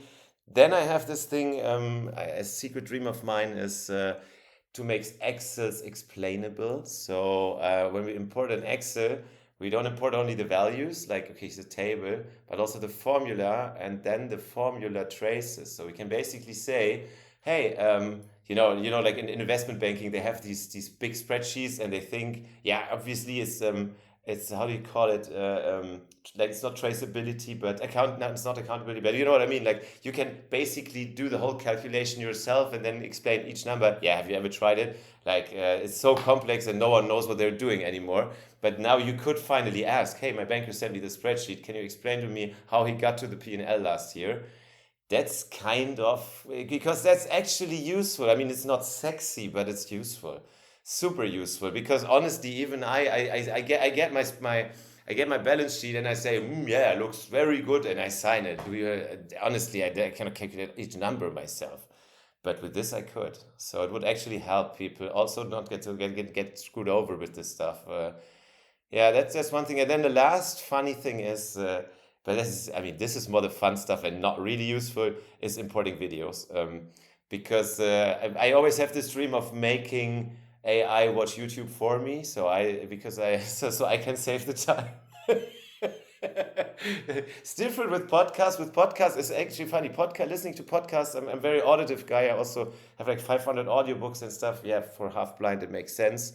But like watching YouTube videos where someone is like, yeah, you install this by blah, and you're like, okay, come on. I can do this with a transcript and keyframes.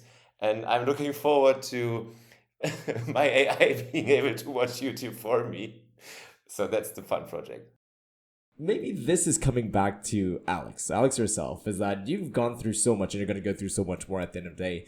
What was some like guiding lights or like northern stars that you've always like kind of looked up to whenever you made decisions, whether it's like the entrepreneur side or even just the technical side of learning things? I think a lot of people think about this about themselves, right? Very introspective question, but I keep on saying that like just listening to a story, it's been so inspiring and so interesting. What are your north stars? What are your guiding lights?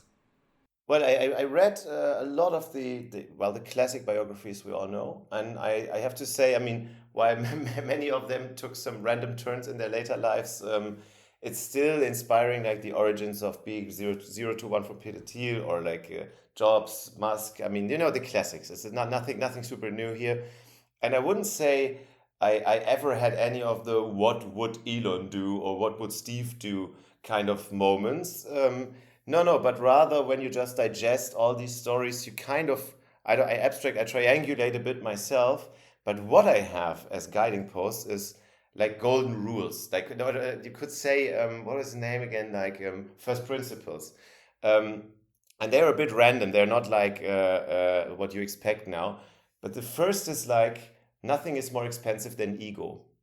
And this rule is so good. And sometimes, I once at fair, I said, okay, we will now burn 10% of our marketing budget for one Super Bowl spot. We actually, only the German transmission of the US Super Bowl. But in the last break, we had one spot and that was like crazy expensive. And I knew I just want it. Point. It doesn't make any sense, but I want it. But I face the fact that this will be expensive. This is ego. But at some points, also in negotiations, you have to know that, hey, I can easily give in. If I don't, it's just ego hindering me. And knowing that ego is the most expensive thing you can have helps a lot with avoiding bad decisions or taking some decisions, but with an upright face. That's one rule. The other rule is every revolution eats their kids. Like, start, well, love open source. Well, no, at one point, a revolution will bite, and the guerrillas will become autocrats. So that always helps to keep in mind that our revolution will end at some point. And then there is I don't know, what was it again? Well, it doesn't come to mind, but there's not like a list of 1 to 5. There was like 2 of the, but like let's say golden rules in life that always, whenever I experience stuff. Yeah, there's also like sounds banal, but after rain comes sunshine. But when the sunshine comes, don't throw away the umbrella. Like this is one of the more banal ones, but no, really, like stuff like that. If you have like a mental toolbox of like 10 of them coming up, that kind of helps you triangulate. It's and that's what's guiding me, but also a bit like I'm also a bit crazy. If in trouble, double. I'm honestly like bring it on. When I really think like, okay, fuck man, we're close to dying, then yeah, but we are not dead yet. Bring it on, baby. You can end it better than that at the end of the day. We got all the idioms, we got all the fighting spirit till the end. And even though I keep on saying this is just the beginning of the journey, there's so much more to come on that. So for me, after hearing all those kind of stories, just gets more excited. Definitely people go check it out. But the real thing is, where could people find POMA AI? What's the outlets? Websites, online, socials, where can people find more? So yeah, like our main outlet is POMA-AI.com. And obviously we are active on LinkedIn and X. We will now be a lot more active than before because we were. Some people think we're like a defense stealth lab or whatever because we did like only these 10 pilots and our only button was book a demo or contact sales. Finally, it's not anymore. I hated companies that you can only get to through sales. No, you can just click and get your account. And get in touch. Well, obviously you can also write us a good old email. Why not? But I hope you find us on LinkedIn and X as well. We will start being more active on Reddit. I didn't do it until now, but now that developers can just sign up and try it out. Obviously, I will reach out with the open visor, like, hey, I'm the founder of POMA. We built something cool. Here, get a free key and try it out. I want your feedback. So we didn't do this yet. But this will start now because I really want the developer outreach. Until then, I hope you hear from us yourself. We're doing a lot of SEO on all the keywords that when you search for sentence splitter or recursive character text splitter, like the LangChain library, I really hope you directly find the page I wrote for the last 2 weeks. If you have the problem of chunking, you will find us. Otherwise, POMA-AI.com. All the links will be shared in the description down below. Please definitely go check them out. But on behalf of myself, Alex, it was an incredible story listening to all of it. Thank you for being on the show. Thank you. It was absolutely cool. It was a lot of fun. We love hearing that. And of course, maybe you'll be back on the show one day with the next expansion of POMA AI, if anything. So until then, thank you everybody for listening. I will also catch you on the next episode of Podcast Room by Software Engineer. Bye. And that was Dr. Alexander Kihm, founder and CEO of POMA AI. All the links are shared in the description notes below. Go check them out. If you would like to be on Podcast Room by Software Engineer, reach out to us. Just email contact@perrytiu.com. Can't wait to have you on the show. Once again, thank you so much for listening to Podcast Written by a Software Engineer. Don't forget to hit the follow button on your podcast app and leave us a review on Spotify and Apple Podcasts. It's completely free. And if you want to tell your friends about Podcast Written by a Software Engineer, that's totally cool as well. Anyways, I'm Perry Tiu, and you've been listening to Podcast Written by a Software Engineer.